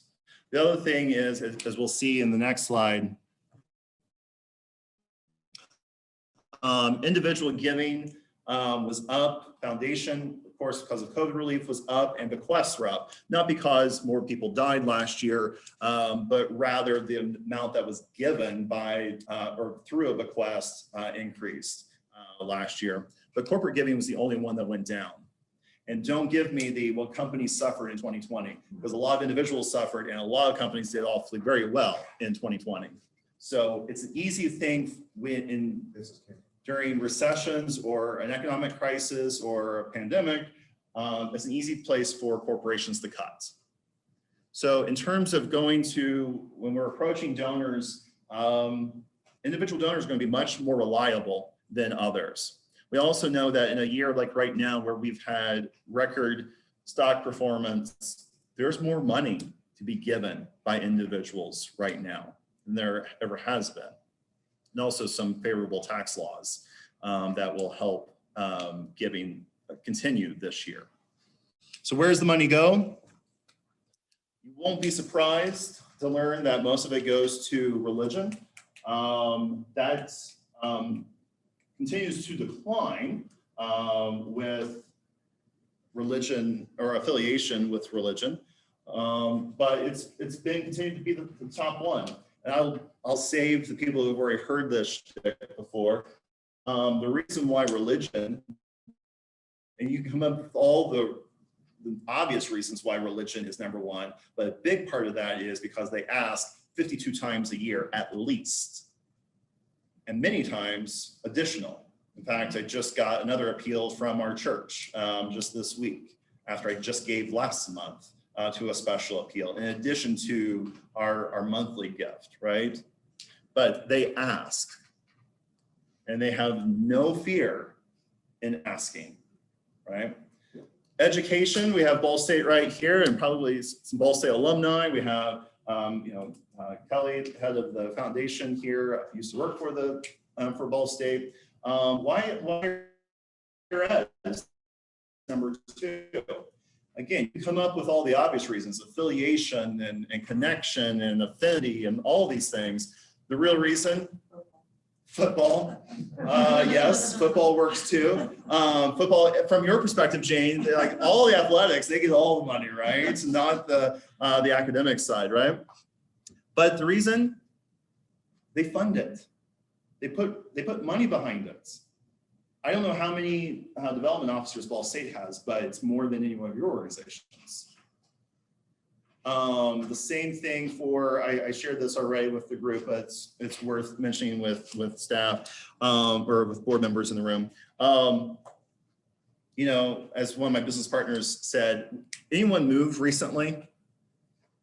Okay, last time you moved, who was the first person to find you at your new address? Probably, well, obviously the utilities and tax people, but after that, nonprofits, probably your alma mater or a kid's alma mater, or, you know, or where you're sending your kids currently. They put money behind this and they have no fear in asking. So therefore, the rest of everyone else is sort of looking at the other categories. But it's important to know sort of how much is given in your general area. I shared already specifics about Delaware County and surrounding counties. Don't assume that there's not money here. I can't remember the numbers off the top of my head, and I didn't bring that binder with me. But it's tens of millions of dollars given every year in this local community from individuals. That doesn't include foundations and corporations. And we'll talk a little bit briefly, and your staff are much more prepared now to have the conversation of where do we go, who do we connect, and how do we connect with them, and how do we solicit, okay? Any questions on the Giving USA data? This is something that comes out every year out of Indianapolis, in fact, where the research arm is. Any questions? Usually there's a board member who wants to challenge me on this, so it's a docile group right now. So moving on to the next topic. So why do we involve board members in fundraising? Why would we ask board members to be involved? Why would we ask board members to hear some guy talk for an hour and a half about fundraising? This is open to everyone now. Yes, Tina. I'd say it's important for them to understand the struggles of, you know, having to go out and try to find that money, and their support in that leadership role is very important. Yeah. So a little empathy goes a long way, right? So understanding the difficulty behind that, but also their leadership is important. Your leadership as board members is important. Yes. I was just gonna say they have their own sphere of influence in which we can tap into for fundraising efforts as well. That's right, because when you think about your individual staff person sphere of influence, you have a sphere of influence, but it's limited to one, right? But if you include all the board members and their sphere of influence, the network is much broader, right? And in fact, in the room, there's overlapping networks, which honestly is a good thing. That means this is a philanthropic community, and this is a community that is willing to invest in nonprofits. Yep. Dan, and then CS? No, that was it, just networking connection. Yep. Okay. I mean, we touched upon this earlier in our conversations in class, but I mean, they're not paid staff. And so when they're going out there and soliciting, people know that they're coming from a place of like they truly support and genuinely support this organization. Not that like paid staff members also support, but they're volunteers. They're going out of their way to make time to support this organization. Yeah, so volunteers aren't paid to do this work, so that is an inherent credibility factor. You know, for the local United Way, people see CS coming from a mile away asking them for money, right? Versus a volunteer who's engaged, who doesn't have to do this. They are choosing to do this. That's a very different approach than I'm getting paid to do this. And that's speaking from a formerly paid fundraiser. And like, so I know exactly what you are sharing there. Oh, yeah. Okay, so another piece of this is board members, you're the community's representatives. No one really owns a nonprofit. You direct a nonprofit, you govern a nonprofit, but you don't really own it. The nonprofit exists to serve the community and therefore is sort of owned by the community. And board members represent that community in the organization. They bring thoughts and issues to the table to see how can the organization meet the needs of the community. So they're a critical voice. You are a critical voice in those nonprofits. We talked about network, credibility, also sharing that personal connection and that personal investment. So kind of back to the leadership perspective. It's much more meaningful when a board member can share, this is why I choose to be involved. This is why I choose to give. And therefore, will you join me in supporting the organization? Much more meaningful than even just asking someone to support the organization, or for a staff member to do it, or to send a direct mail piece, or any other way that you can solicit a gift.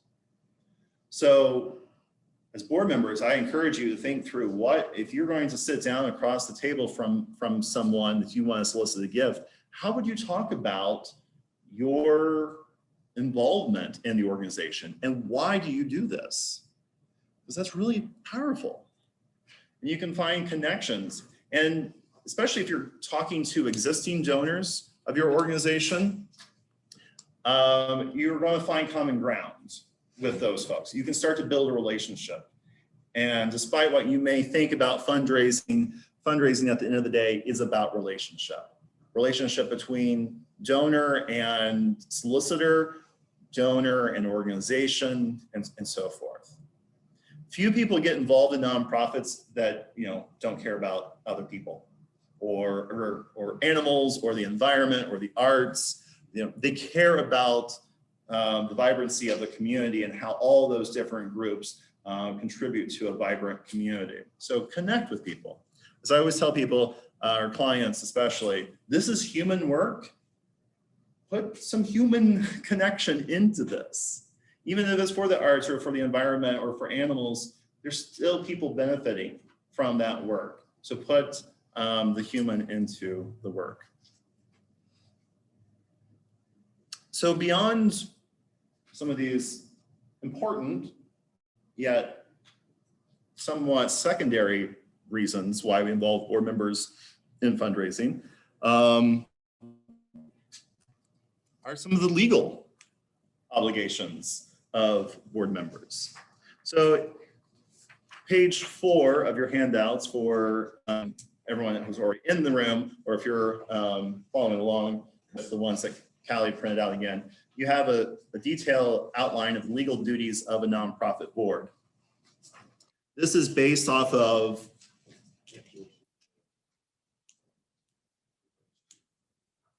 sort of common law tradition, as well as corporate law. So corporate board members have these obligations, and therefore, because nonprofits are corporations, just a specific type of corporation, a not-for-profit. Remember, that's a tax status, not a business model. Okay, thank you for a couple laughs. Still a corporation, so you are obliged to follow the same sort of laws in this instance. So board members have a duty of obedience, meaning that the organization's central purpose or its mission guide all decisions. So programs have to align with the mission. Your fundraising has to align with the mission. Your personal involvement has to align with the mission. That also means that you have an obligation to follow the laws of both local, state, federal, any sort of particular regulations like CASAs. You have court rules. I now learned, because I am doing some trainings, national CASA. There are also national, local standards that you have to follow, and the program model. So a national organization may have specific regulations that you have to follow, but you are responsible to ensure that the organization follows those things in addition to your bylaws, right? You have also a duty of care. So board members have to exercise due care, and again, in the sort of the interest of the organization. Part of that is making reasonable decisions, or decisions that a reasonable person would make. Again, it's a legal definition. So if a bystander looked at a decision that your board made after the discussion, would they naturally understand how that decision was made? So that means we don't just come to a board meeting and have report outs, no discussion, and vote on things. There should be discussion. There should be active discussion. Again, this is important stuff. Your organizations are affecting people's lives. So therefore, we take it seriously, right? Duty of loyalty. It's a big one. It has been for a while, but especially with disclosure rule or laws that have been passed and so forth, but a duty of loyalty. That means as board members, even as staff, our first responsibility is to the organization. We set our personal initiatives aside. We set our personal benefit aside, and we work towards the benefit of the organization. Therefore, we avoid conflicts of interest, right? So we have a conflict of interest policy that everyone should be signing on an annual basis and disclosing those conflicts. Because goes to the next one, sort of this duty of transparency. We want this to be open. We want donors to have confidence that when they make a gift to your organization, that it's going to go to the purpose that they want to support and that you've told them it's going to support. We have a client right now that's sort of looking at their case for support that they've been using for their capital campaign. They've been successful using this case for support. Well, they have had some outside influence to say, yeah, but we like this case to be tweaked and changed. We're going to be pretty careful on how we approach that conversation, because at some point, if the case gets changed too dramatically, the donors who've already supported it, you still have an obligation to fulfill what they supported. But they start to question, like, wait, I was supporting this, now you're telling me it's that? So at least there's some confusion and so forth. So we want to be transparent in all those dealings. Under the duty of care, you also have a responsibility to ensure that the organization is adequately funded. And this is where my favorite part comes in, because one way to ensure that you're adequately funded is through fundraising. Yes, thank you. Thank you. Thank you. I've discovered still, even at 11 o'clock, maybe still too early for people. So what does that mean? So I'm curious, how do I ask this without, throwing anyone under the bus? I'll just say this. I was going to ask for a show of hands, and I thought better of myself. Oftentimes, board members are recruited and they're not told about the expectation to fundraise, right? So an organization will say, oh yeah, we'll ask you to do some fundraising, but that's not an important piece. Or they won't even mention it at all. So then board members get to a board meeting and then there's an expectation around giving or asking for gifts. And they're like, whoa, wait, what? Huh? That's not what I signed up for, right? Or those that are told, oh, that's not that important, will view it as not that important. That may not be the case in your organizations. I hope it's not, but that's why I deal with probably 50% of my time in working with clients and their boards, is because either someone didn't tell them there was an expectation around fundraising, or it was told to them that wasn't important. Well, years later, the organization is struggling for fundraising and they don't know why. It's pretty obvious. They've been told that it wasn't important. So for board members, when you hear fundraising, what do you think? What's the first thing that comes to mind when you think fundraising? Events. Events. Good, bad, or indifferent, right? Just special events. Yeah, okay. I'm gonna draw two different things. So events, what else? Grants. Yeah.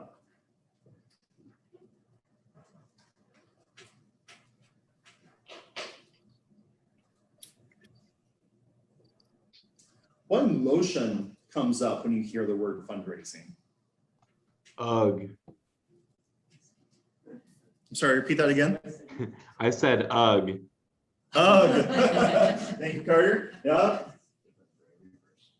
Fundraising. Now, this is a select group. Generally, I will ask, show of hands who loves to fundraise. You're all here because you have at least some involvement in fundraising, so you may not love it, but you're involved in it. But that is a common reaction to fundraising.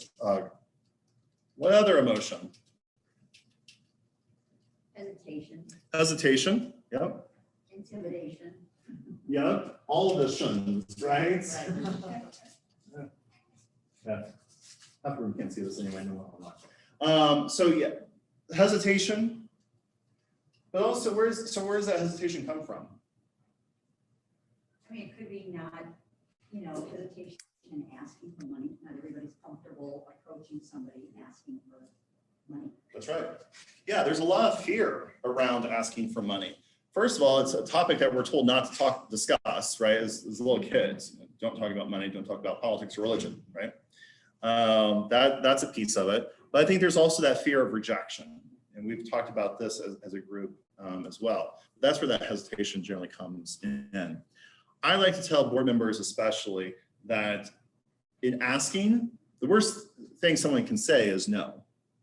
It's one of the shortest answers in the English, or words in the English language. It's no. Is that a bad thing? Not necessarily.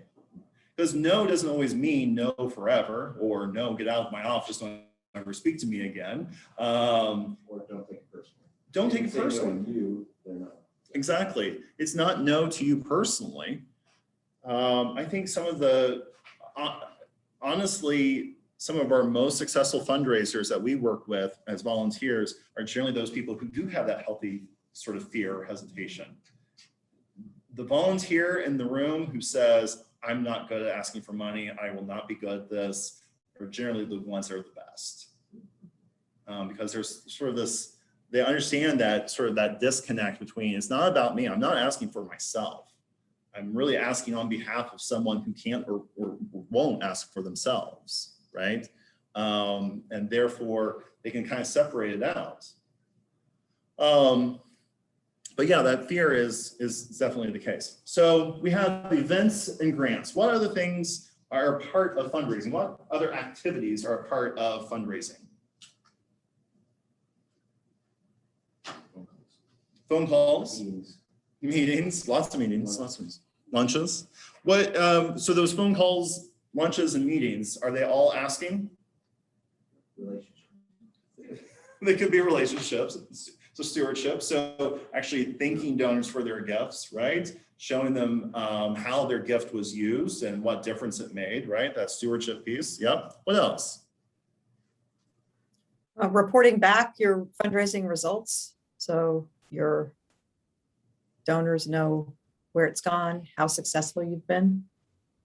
That's right. Yeah. So reporting back to donors of those fundraising results. Whether you do sort of matching gifts or Giving Tuesday or other things, people like to know that they're a part of something bigger. They like to know that they're not by themselves in supporting an organization. So talking about that is really helpful. And also then how those gifts, again, were used. Yeah, Dan. What Tiffany brought up earlier is a lot of times it's not the board member making the ask, it's introducing me to their friend. Yeah. Just being a connector. That's right. Yeah, sometimes it's just about opening the door. Again, go back to that credibility because you're volunteers and because you're choosing to invest your time and money in this and it's your network. Yeah, just opening the door. You don't even have to ask. I'd like for you to ask more times than not, but you don't have to. So that's a benefit. So if we go to the next page after the legal duties of the board, you see a list of things that you can do as board members to support fundraising. It's calling a couple of folks and saying thank you. I sit on the board of a hunger relief organization in Indianapolis, and about 4 years ago, we started on Giving Tuesday calling all of our donors to say thank you. Donors now look forward to that every year. I have friends who give because they like getting a phone call once a year. Going back to, are you surprised by anything? I have donors who actually, yeah, they gave because they knew they were going to get things. How crazy is that? And in fact, a lot of times what we hear from those donors is, wow, no one ever does this. No one ever says thank you. That's a sad statement. I don't take a lot of pride in that statement. I think we should all be better at saying thank you and reporting back on results and how gifts are used. But you can cultivate and steward event attendees. You know, so there's a special event, and I kind of joke, good, bad, or indifferent. A really good special event, it's not just about the event itself, but it's about the work that you do to invite the right people to the event, and then the work after the event of the follow-up. Ken, it was great to see you at the event. Hope you had a good time. Hey, can we grab coffee sometime? Talk a little bit more about what the work of of Cornerstone is doing, right? You know, that follow-up, that intentional follow-up can be really beneficial and maximize the use of events. Sending personal notes. Everyone who's been through the class, we've talked a lot about direct mail and the benefit of board members signing direct mail pieces or adding personal notes. Making their own personal gift, right? I don't take that for granted. Not every organization can claim that 100% of their board members give. 100% should, because again, you're the community's representatives in the organization. So therefore you have, I think, more of a responsibility to give, but then also everyone should play a part in fundraising. But then also this list also includes, you know, beyond just the individual annual gift, consider making a planned gift to your organization, right? Be one of those bequest donors eventually, not anytime soon. There's some research that suggests that donors live 3 years after they make a planned gift. Don't believe that, because also the average age of the first planned gift is 45. A lot of people live beyond 48. Don't believe that. In fact, giving and volunteering actually has a lot of health benefits. There are studies that have proven that giving and volunteering actually activate parts of the brain that give you that feeling of doing good and feeling connected. In a world, especially the last 19, 20 months, where we feel disconnected or we're only on our phone and so forth, to have that personal human connection is really valuable, and especially in the service of a bigger goal like the community. So there are a lot of actually benefits to this as well. I can pretty much distill the board member's role within fundraising down, or even in general about board service, to two things: advocate and ask. So advocating, talking about your organization, being active in the community, you know, attending events like this, but you know, just generally out there representing the organization. So advocating in personal one-on-one conversation. Perhaps it's when you find opportunities to, no, I wouldn't blast everything out to work colleagues or your friends. Be selective, be thoughtful, or you may not have a network that will respond. But you know, be thoughtful of, you know, is there an event that is coming up? I think that someone might benefit from attending. Approach them individually and just, you know, ask them to join you. And that's where the ask comes in. Asking is not just about financial support. It's a key important one, but it's not the only way that people can support the organization. Questions so far? Online folks, this is your cue to either unmute or in the chat. Include All good here. Yes. Okay, you're all good. Okay. Thanks. Well, I'm just speaking for me. I know. You didn't realize you're trading places with Ken, who's actually in the room, who usually speaks for the entire online crowd. Perfect. Average time that you look at board duties and responsibilities that should be dedicated to fundraising? Ooh, good question. So for the benefit of people online, what percentage of board time should be spent in fundraising? I've never been asked that. That's a great question. So when you think about board activities, like they're obviously the meetings, there's typically committee meetings, there's prep time for all those, because I hope that board members are coming to the meeting prepared to have the discussion. But understanding that you have a responsibility to ensure the organization is adequately funded, in addition to some of the other legal responsibilities, I could see where up to half of the time of the board or individual board member should be focused on fundraising, some aspect of fundraising. Not always asking, but some aspect of either identifying someone, cultivating a relationship, asking, or stewarding. Yeah. I don't think half is too much to ask. In fact, it might be even low. Yeah, good question. Help yourself to some treats over there for asking a stumper. They're not available to everyone. Any other questions? So within fundraising, so now on page 6 of your handout, staff and board fundraising roles and responsibilities. Gene Temple, who he's held several titles at IU, and a big, good, you're actually taking up the invitation. Yes, Gene Temple, for a long time, was the head of the IU Foundation, of course, responsible for raising billions of dollars just as one organization. He's also led the fundraising school and the Lilly School of Philanthropy and all those other titles.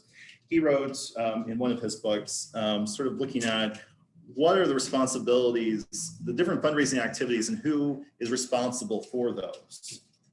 This is a big question, especially with staff and board, because oftentimes there's this, well, staff are responsible for that.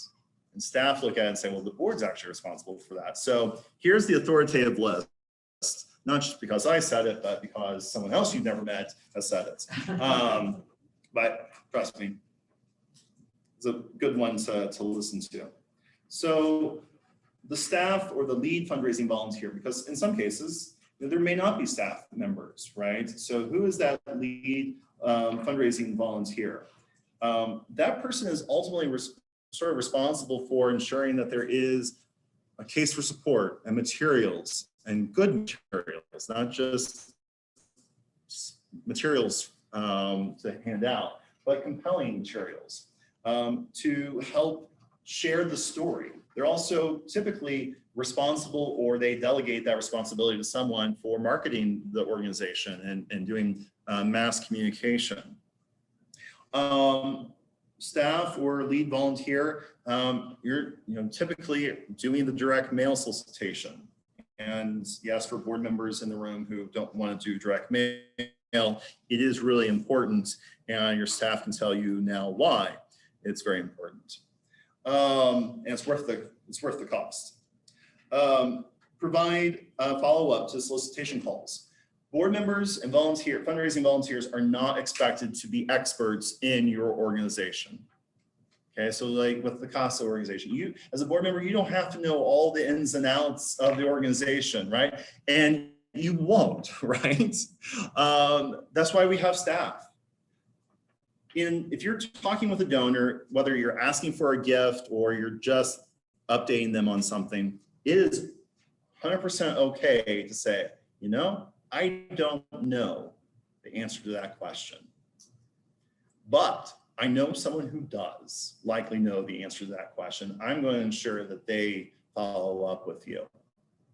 And staff, you have that responsibility to follow up to answer that question, either directly with the prospect or with a volunteer who can relay that information. Staff are, organizing the development committees and the board meetings, and there should always be a topic around fundraising and not just reporting out, money is up, money is down, we did a special event, we're going to do a direct mail piece. That's not the type of discussion. Every board meeting should involve some sort of identification activity. So even whether that's putting up names of people that are already giving to the organization and we like to identify connections, or are there connections that you could bring to the organization to help connect to the mission with the goal of soliciting a gift. Staff are sending the gift acknowledgements.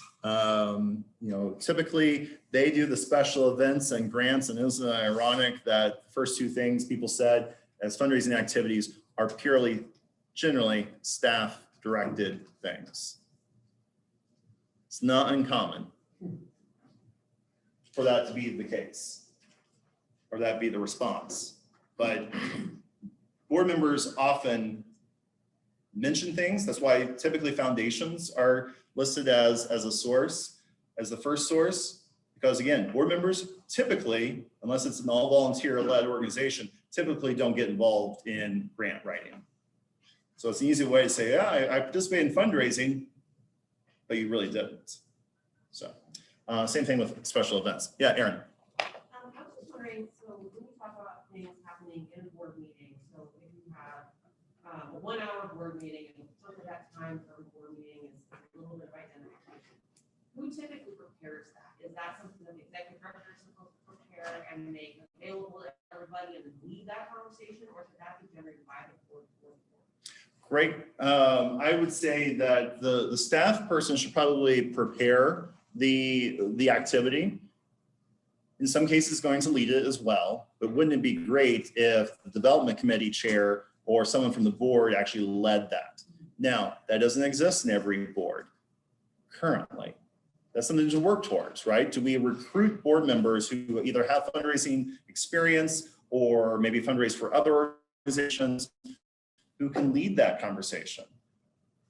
One of the things that we've talked about in this course, and I've shared with many staff on an individual basis, is this concept of board members often don't listen to their staff.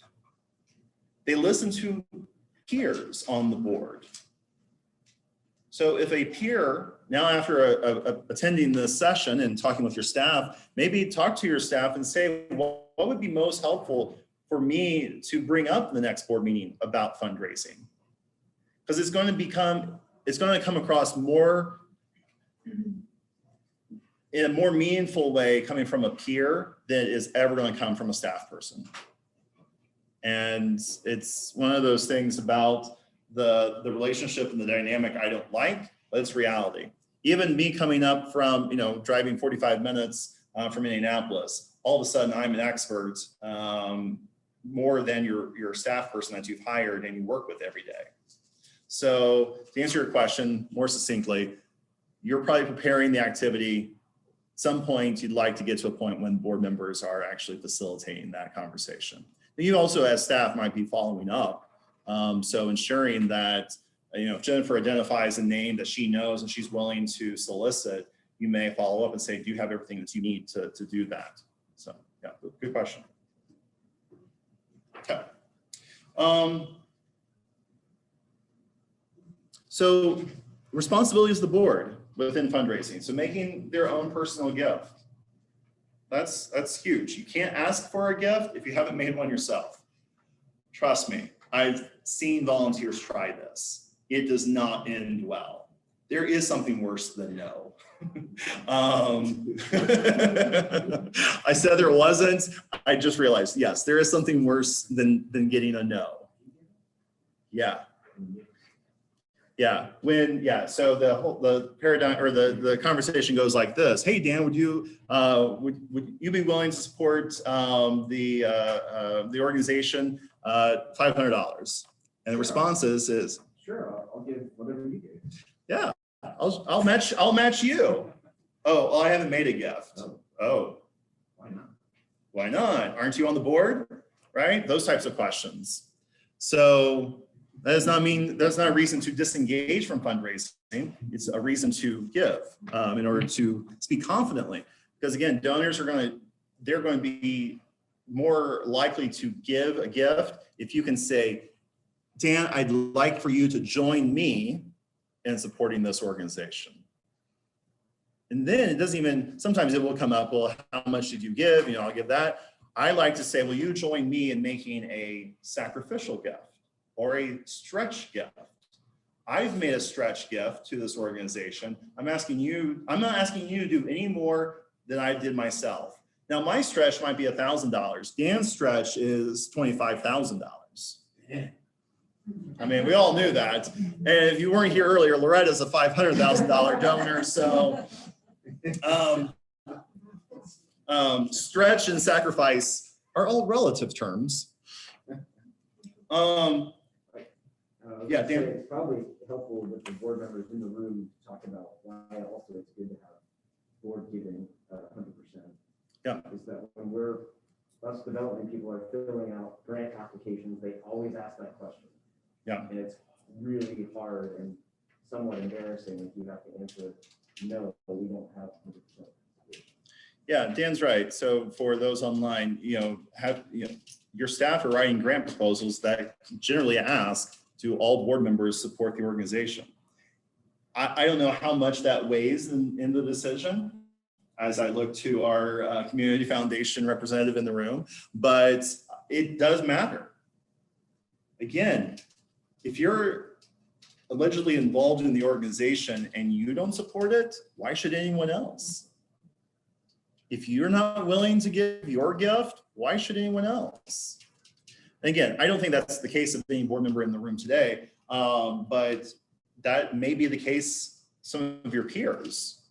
So it's worth having that conversation. Again, carving some time out. There are ways to make board meetings more efficient by the use of consent agendas. We don't have to pass the minutes in the way that we've traditionally done it. I had a client who once, the secretary actually read the minutes out loud because that's what they did 30 years ago. No. All the reports. We have the programs report, we have the fundraising report, we have the special event report, we have all those reports. Those should be sent out in advance. Board members should be expected to read them in advance. I even have a former colleague in this space who used to say, don't even print out the board packet at the board meeting, because you're telling board members it's okay to wait until the meeting to read the stuff. In fact, you want them to read it before so they are prepared for the conversation at the meeting. And then that frees up a lot of time. If you can put all the reports and the minutes, financials, I can go either way. If it's a well-run organization and everyone's experienced in reading financials and understanding them, I will put those in the consent agenda as well. If they're not, or it's complicated, I would keep those out. But that frees up the time to do identification activities or to have conversations around board governance, have conversations about strategic initiatives and how to engage donors in the work, okay? So board members need to be knowledgeable of the organization and the programs and the outcomes. You don't have to be experts. No one's expecting you to be experts, least of all donors. Donors know that you're not experts. It's okay, but you at least have to be knowledgeable and also be willing to say, I don't know. Let me get back to you. Mentor or be mentored. I love the idea, and this is something that a number of boards that we work with have adopted. As new board members come on, They're mentored by a more experienced board member. Now you want to choose those mentors wisely. Because as I've discussed with some of you individually, in our firm, we talk about there are board members who get it, those who are never going to get it, and the fence riders.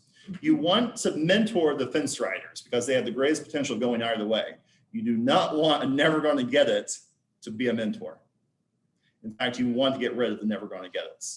They occupy way too much of your time, even as peer board members. You know who they are. They're the ones that, yes, they attend, but they may show up late. They're always negative. They take the conversation off course. They're not prepared. And they always have some sort of complaint. You work as a group, as a board, to figure out your governance, to get rid of those people and find other opportunities within the organization for them to participate. And of course, solicit gifts and thank donors. Then how many of you have a development committee, a committee that just looks at fundraising? Okay, okay. I don't know, no one, oh, okay, see some hands, thank you, Ed, online. I encourage you to have a development committee, a committee that is there to not just look at planning the activities like planning a special event, but help talk through with staff, be a partner with the staff to lead some of those discussions at board meetings about those topics. Help set the overall strategy for fundraising. Involve them in setting the fundraising plan and setting the budget for fundraising expenses. I think oftentimes, because we don't, as a country, we don't like the idea of our donations going to fundraising. We've been sort of encouraged by watchdog agencies to distrust organizations that have high fundraising ratios, right? Well, most of those examples are extremes. As I mentioned earlier, higher ed, they fund, that's why they are successful at fundraising, they fund it. So they allocate resources. I was working with a client and I was their interim development director. And I showed up on the first day and asked for the budget. I got it 3 weeks later. And I looked at it and the budget had the salary for the development director, the donor database monthly payment, and then allocation for rent, that department's rent as part of the rent of the whole office. That was it. That's no grant writing, that's no special events, that's no direct mail, that's no communication, social media, any of that stuff. How is that department supposed to actually fundraise? I told them, I said, let's go to the finance department and give her, the finance director at the time, her QuickBooks, and that's it. And we charge her rent. How effective could she be? She can't print anything. She can't keep folders. And we all know finance people, they love their printouts, their paper, and their folders, right?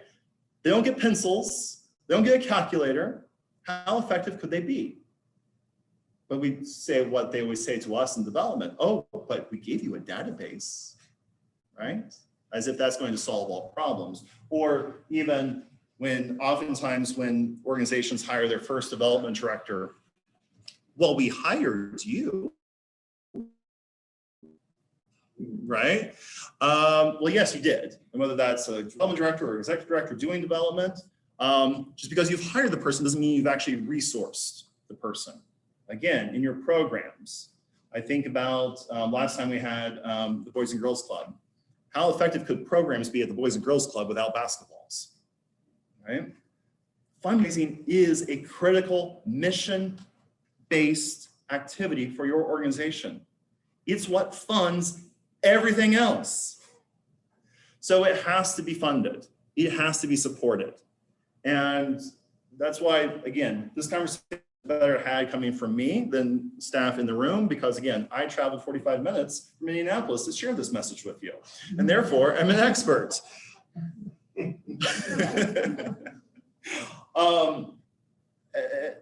This, as you can tell, this is a soapbox issue for me and everyone else in the room who has been through this course now the last several months know I get on a lot of soapbox or tangents, but this is an important piece. And I heard in talking with many of the individuals in this room in one-on-one conversations, some of these direct challenges. And it's again, you can't, sort of the old adage, you can't make money without spending it. So you have to fund these things. Now, inevitably, someone's going to say, but Adam, where do we find the money to do this? Right? Well, I encourage you to, you may have to you have to find a place to start. You're not going to do special events and grants and contact 300 donors on an annual basis and do 4 direct mail pieces and 2 newsletters and have a website and social media tomorrow. I get it. You're not expected to do that. Start, your staff know a lot more of the effective ways to fundraise now. Focus on those things. I encouraged many of the folks in those one-on-one calls to spend time between now and the end of the year just making phone calls to those donors. Thanking them for past support and asking them for renewed support. This is consistent with what I shared with all of you, so it's not new. I encourage you to look at donors who have not made a gift yet this year, who gave last year. Start there. Take a portion of those funds that come in and allocate those to fundraising in your budget. And again, this is not just me. There are a lot of people out there who are speaking about this issue of your nonprofit. Equal value and importance of programming, of finance, of governance, and all those other things. Okay. No one's going to dare ask a question now, right? But really, are there any questions? Okay. So the final page. Yes, please. Talking about the people who don't get it at all, the people who are on the fence, right? Yep. How do you motivate the people who are on the fence? I mean, how do you motivate them to become the people who get it? So for the benefit of people online, how do you motivate those fence riders or the people in the middle between the get it's and never gonna get it's? You start by getting rid of the never gonna get it's. They're the naysayers on your board. So if I have equal opportunity going either way, who do I hear from the most at the board meeting? I probably hear the naysayer the most or the complainer the most. Rarely do I hear from the person who gets it, because oftentimes the never gonna get it are so sort of bombastic and sort of so full of their own personality that no one dares, kind of like a guy that stands up in front of a room and lectures them for an hour and a half, right? No one dares question them. So that's the first task. Find ways to get rid of them. And you can do those a couple different ways. Enforce term limits. I know neither organization has them. I would introduce term limits and I would stick to them. I just actually on this National CASA webinar yesterday shared with brand new executive directors. The other thing about term limits is if you have staggered term limits, or if you have in your bylaws something stated, a board member can serve 2 terms of 3 years or 3 years of 2 terms or whatever the math works out to be. Some organizations automatically view that as, well, that's 6 years. That's simple math. Even I can do that, right? It's 6 years. No, it's 3 terms of 2 years or vice versa, or however it's worked. So you have an opportunity at the end of that first term to decide, do we invite them back to the second or third term? This is not an automatic pass. If you don't show up, if If you're not prepared when you do show up, if you're not giving, if you're not participating in one of the many activities I've shared already with fundraising, you have to have that conversation. Is it worth having this person on the board? And it's not because they're a bad person necessarily, though I've experienced that as well. It may just be they don't have the time. They were asked to commit, they couldn't say no, so they committed, but their heart really wasn't in it. It may be as simple as approaching them and saying, you know, Jason, I know we talked about this when we recruited you to the board, and I realize your situation may have changed. This may not be the best opportunity for you to serve the mission on the board, but we have many other ways that you can continue to support this. So it doesn't have to be a slap on the hand, Jason, you're a terrible person conversation. It can be, let's make it about him and say, how can we find other ways for you to be involved, right? So that was a long answer to say, second, I like the mentor relationship between the get-its and those people in the middle. So assign those. It's great if you can assign those when new board members come on, but even if it's just, and I don't even think if it's an established board with established board members, you may not even call it out as mentors, but you may go to that small group of people who do get it and say, hey, would you check in with Jane to see how she's doing? You know, that last board meeting was rough. Do you mind checking in, just to see what her thoughts were about that conversation? And just introduce it that way.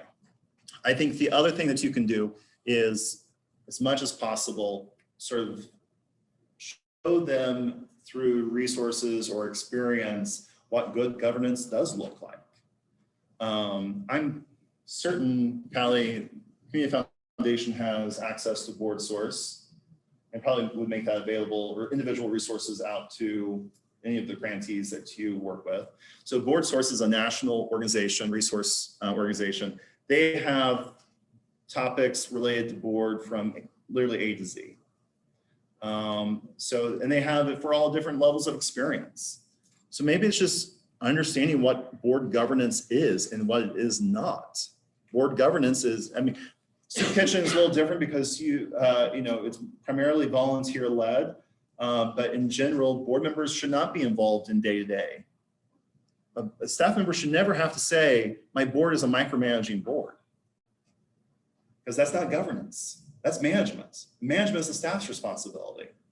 But again, if they don't know that and they haven't said, how would they know? So I can fault them because they should know. But until they do know, you can't really fault them. So so again, maybe one board meeting is talking about effective fundraising, and another one's about identifying new prospects to bring closer to the organization. Another board meeting, a part of that meeting could be talking about what is governance. And again, there's plenty of resources that you can, I'm now just making Callie the resource person for everyone in the room and online. But that's why the Community Foundation is here, and that's why they've paid for your organizations to go through this. So I feel a little bit better volunteering that on their behalf. I'm sure I'll get a bill. But spending some time in those activities, and I think that would help. Does that give you some ideas? Okay. Does that elicit any other questions or? Okay. So the final page, and again, this gets back at the,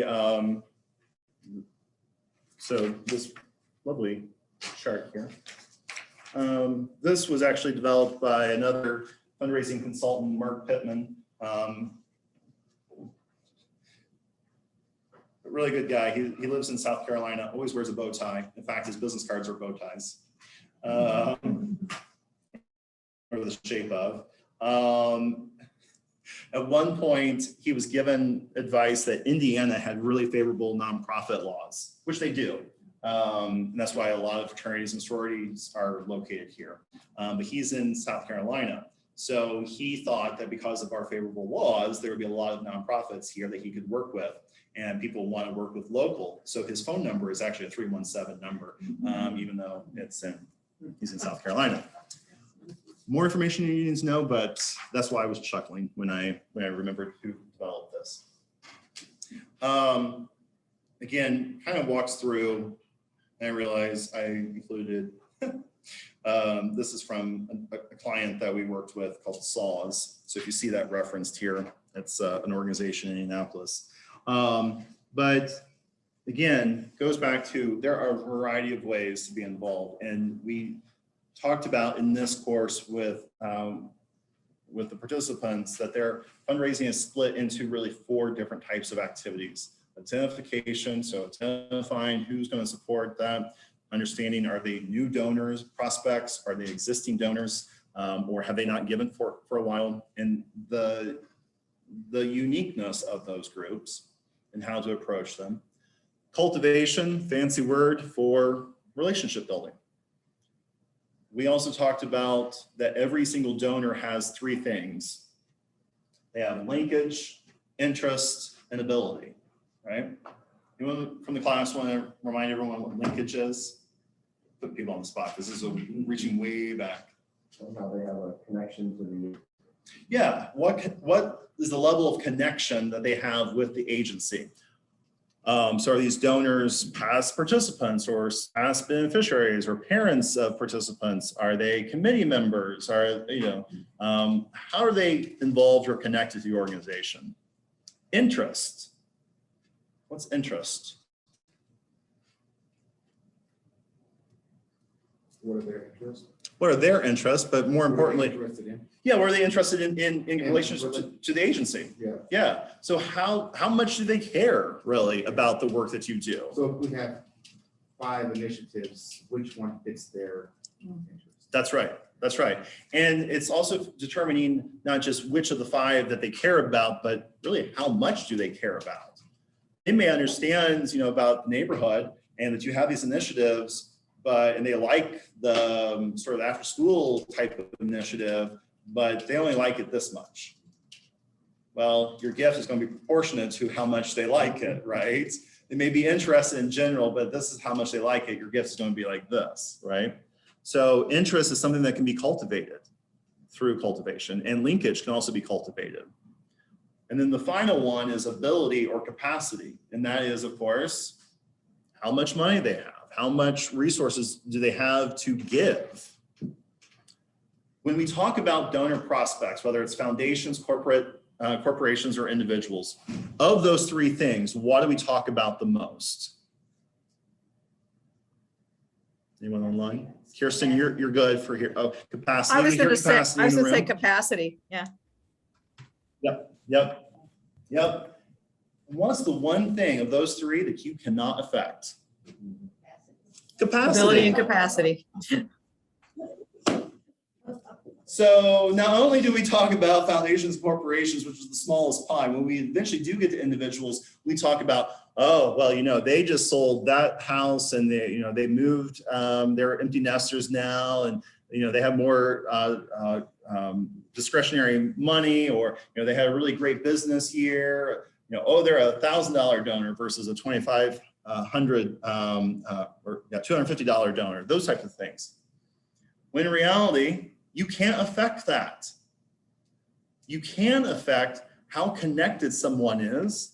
So you can invite people to committees. You can invite them to see your programs in action. You can spark that interest. You can increase that interest through education and relationship building and involvement, right? So there's, I wish I had this graphic online because no one online is going to benefit from seeing it, but imagine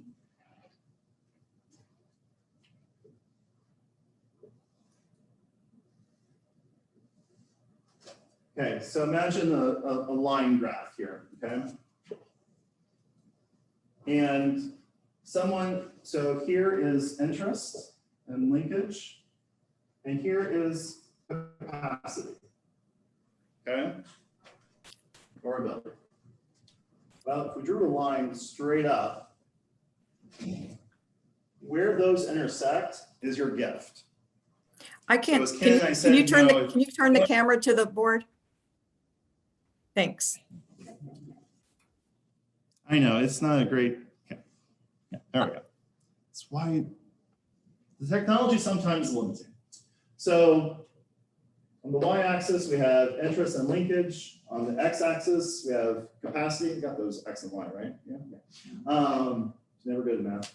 Mrs. Ingram would not be pleased with me. So as I said earlier, with Ken's example of someone who cares about programs, so knowing that information is important, but they only care about you a little bit down here, this is the gift you're going to get. As you increase the interest and linkage, capacity does not change. The gift amount does. And that's the key piece. So you're more likely to get someone to give with interest and linkage than just someone who has a lot of money. That's right. Yeah. Yeah. Because I worked with most of my career was spent in the YMCA, and I worked with a Y in Iowa. And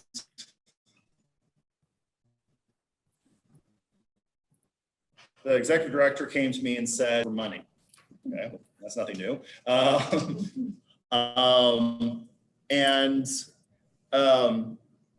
She said, well,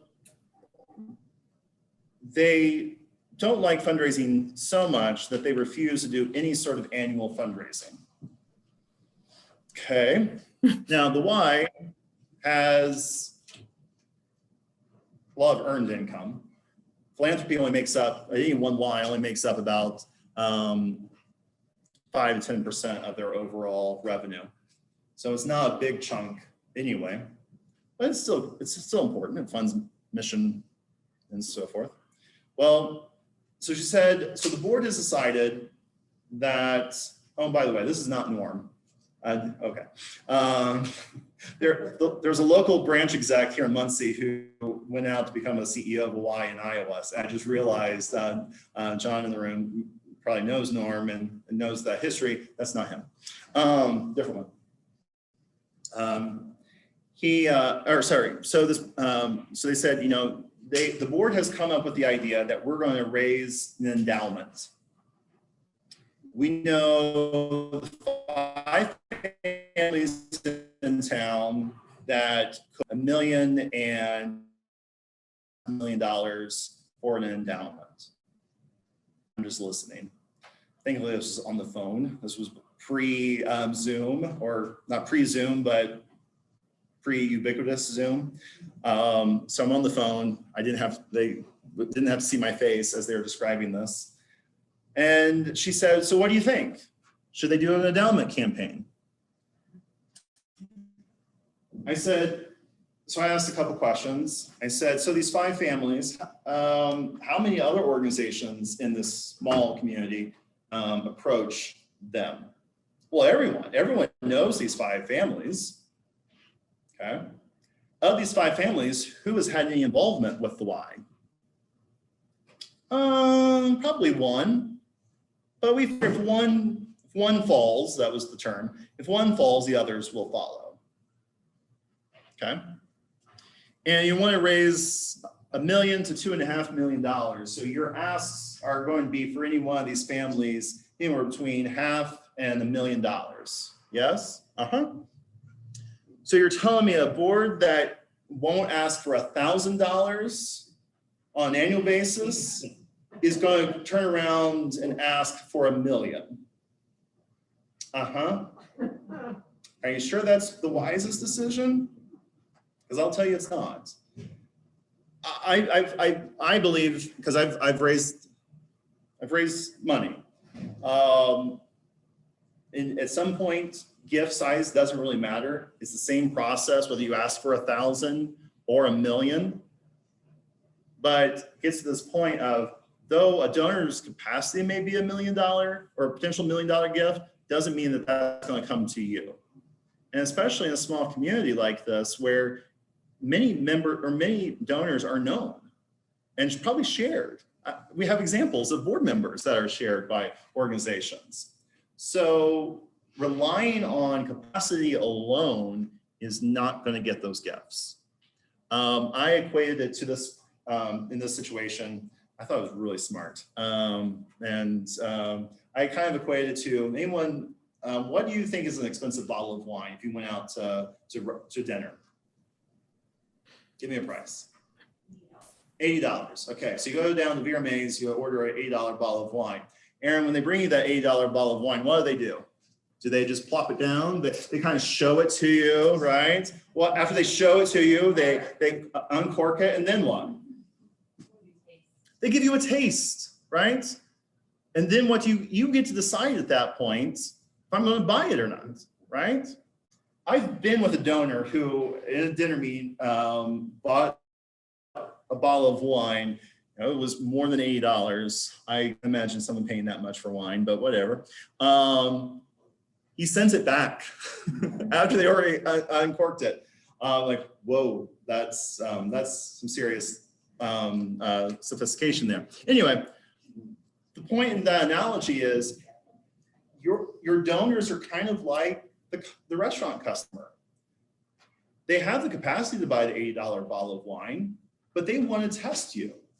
They want to know, are you going to use the gifts the way I intend? Are you going to report back on how those gifts were used? Are you going to treat me well? Are you going to build a relationship with me? So they do the taste.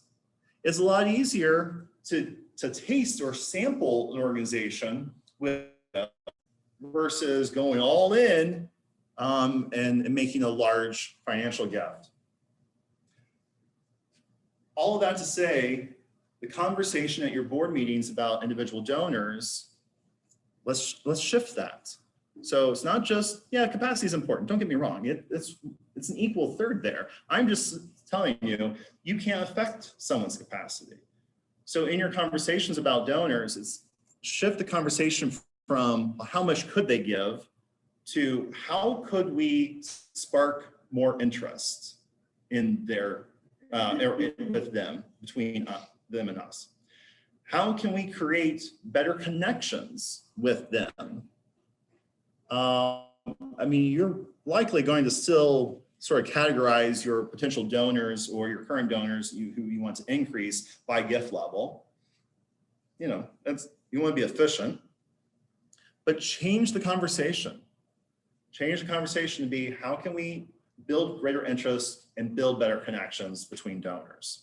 I shared this stat earlier just this morning. There was a study of donors, national donors done. 70% of donors who gave $10,000 to one organization, we can all agree that's a nice chunk of change, right? They gave $10,000 to one organization. 70% of them also made a $100 gift to another organization. So don't just assume that they're a $100 donor to you, that's their capacity. So, you know, there are different ways for different segments, whether depending on how close they are already, to bring them closer. If they're already close, how do we increase the interest through involvement and engagement? And you might find people at different gift levels have, greater capacity, and you discover that through involving them and having conversations with them, right? Any other questions? I don't know if that was a response to a question or if I just went off on a tangent there. I get so far down the road, I've forgotten where I am. Part of it's just being in front of a crowd again. Any other questions? Anyone online? This has been very helpful. I clearly have a different, not really perspective, but focus, I think, which has been real helpful. Thank you. Good, absolutely. I'm in the business of changing hearts and minds, whether they like it or not. I normally, so I think if for anyone in the room or online, you have my email address. Staff or who's ever been in the class have my phone number as well, and email. You can also follow me on Twitter. I don't know why I still have that on there. I'm still active there, just not a lot of other people are. The last 7 minutes we have, since there are no other questions, unless fair warning. Yes. So is there any, thinking about the size of this community and, multiple organizations going to the same wells, is there any advantage in trying to find like organizations to collaborate to raise money and figure out how to share the Yes. I'm sorry, what was your name? Jane? Jane. Jane brings up another good question. You may help yourself to another snack. Yeah, thank you, Dan. Thank you, Dan. Well, just let her choose. Right. That's the type of service we deliver. Find some chocolate in there. Oh, there isn't any. Oh, okay. So being a small community, is there any benefit of working together, collaborating with other organizations to approach donors? My opinion and my experience says yes. Now, that's my experience working with donors. My experience working with nonprofits is that it's rare because oftentimes organizations will say, well, we do it better than those people. You're absolutely right. You have limited, though the resources are not as limited as you think. Again, we can go back and find the exact numbers for individual giving in Delaware County and surrounding counties. It's not as little as you think it is, but it is still limited. And you do have a lot of nonprofits approaching those donors. Donors, though they may be loyal to an organization, they also care about the cause. Now, they may think your soup kitchen delivers on hunger relief the best in the community. Great. But you may also identify donors who care more about hunger relief than they care about individual organizations. They appreciate the soup kitchens there. They appreciate Second Harvest is here. They appreciate the mission being here. All those different sort of tapestry of organizations serving those. You're likely, because I've been on calls with donors in this way, depending on the donor, you're likely to see greater support by going together than you would if all those individual organizations approach that person. I'm a big proponent of that collaboration. No one likes to hear the merger word because again, especially we did some work with some animal welfare organizations. Woo. There's a lot of ego there. Anyone with a kennel and a garage can have their own animal welfare organization. And there are a lot of them around. They would be much better served working together. Yeah, again. We did that in 2019, actually. How so? The Whiteley Community Council was gifted an event from Old National Bank. Yep. They had the 100 Men Who Golf event. They gave it to us and we rebranded it as the Community Cup. And then I went to the Boys and Girls Club and Big Brothers and Big Sisters, which was their last year in the community. And we worked together to put on that event as the Community Cup. And the goal behind it was to touch more of the community with one event. We went to people who were doing other things than what we were doing. And it worked out well. We had some folks tell us that they've never seen this, and it was beneficial. Yeah, I think that it should be more common. And especially because I imagine the Boys and Girls Club and Big Brothers and Big Sisters are helping the kids in your community. Right. So by working together, you're supporting different organizations. Those donors are supporting different organizations, but they're still helping the same kids, right? Because that's, again, what the donor cares about. So trust me, I understand it's a sensitive topic. It's rife with challenges, but we are starting to see a lot more. I mean, in Fort Wayne, we're helping 2 arts organizations merge. We helped a domestic violence organization and a addiction organization merge about 5 years ago. So that's 2 in one city. So it's not, this is not a wave across the country by any means, but I think people will start looking at that, but the very least, find those opportunities to collaborate. Because again, donors want to serve the kids. Donors want to feed people. They don't get as caught up in, well, it has to be the soup kitchen or it has to be the White Lake Community Council. So I think also part of Indiana Highway just recently Yep. went through a merger between two very strong United Ways, United Way of Madison County, United Way of Delaware. it's a lot. It's yeah. And a lot of the worry was, will donors come to us and say, well, I want my dollars to stay in my county and not go anywhere else. But we made sure, I mean, this was a process of like 4 years in the making. And throughout that, we were very transparent and talking to people throughout the process. And as we got closer, started to go to donors and invited them in and made sure that we communicated our commitments. And, if they wanted their dollars to stay in Delaware County, their dollars could stay in Delaware County. But when we use the example of when a child comes to your door, you don't ask them, well, what county are you from? That's right. That's right. But in that process, we also made sure that we weren't going to cut staff. That was not part of, this was not part of the intention. Yeah. When going through. We had donors that were excited too. And one of the things they were actually happy about was that we were actually taking 2 events off the calendar. Yeah. And because there was multiple golf events. Yeah. So we took 2 events off the calendar and made 1 event for 3 organizations. And they were excited. So I guess the question that probably other people have in the room, did you make more money with 1 event working together than those 2 or 3 events separate? Well, we were told, see, because the White Lake Community Council did not have a major event before this. Okay. But Boys and Girls and Big Brothers and Big Sisters did. And what I was told was that we were very successful considering this is our first time event for this type of event. Yeah. We had less time actually to put it together, but we had a corporate sponsor. Yeah. And then we had other sponsors, and our strategy was to the 3 heads of the organizations went to the sponsors as a group. Yep. But we identified a list of sponsors first, and whoever knew that individual best led the conversation, but they never went alone. Yeah. Good. And it worked. Yeah.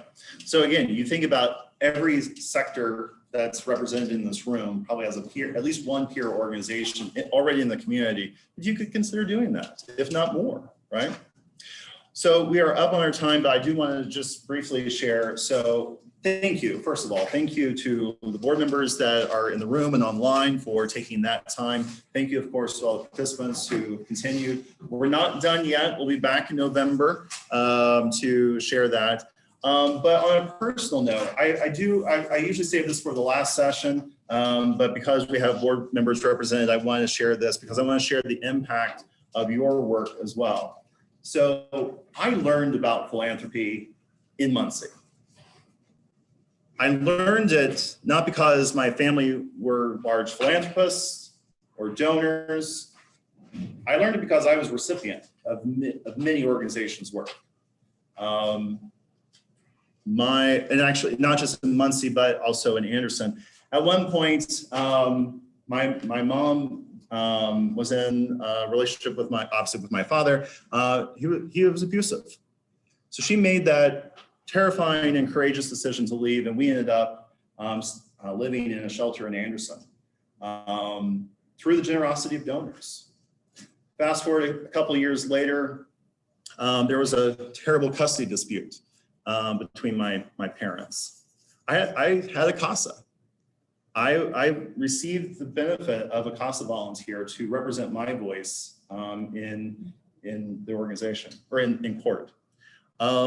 Fast forward even further, I got accepted to college. I was a first generation college student.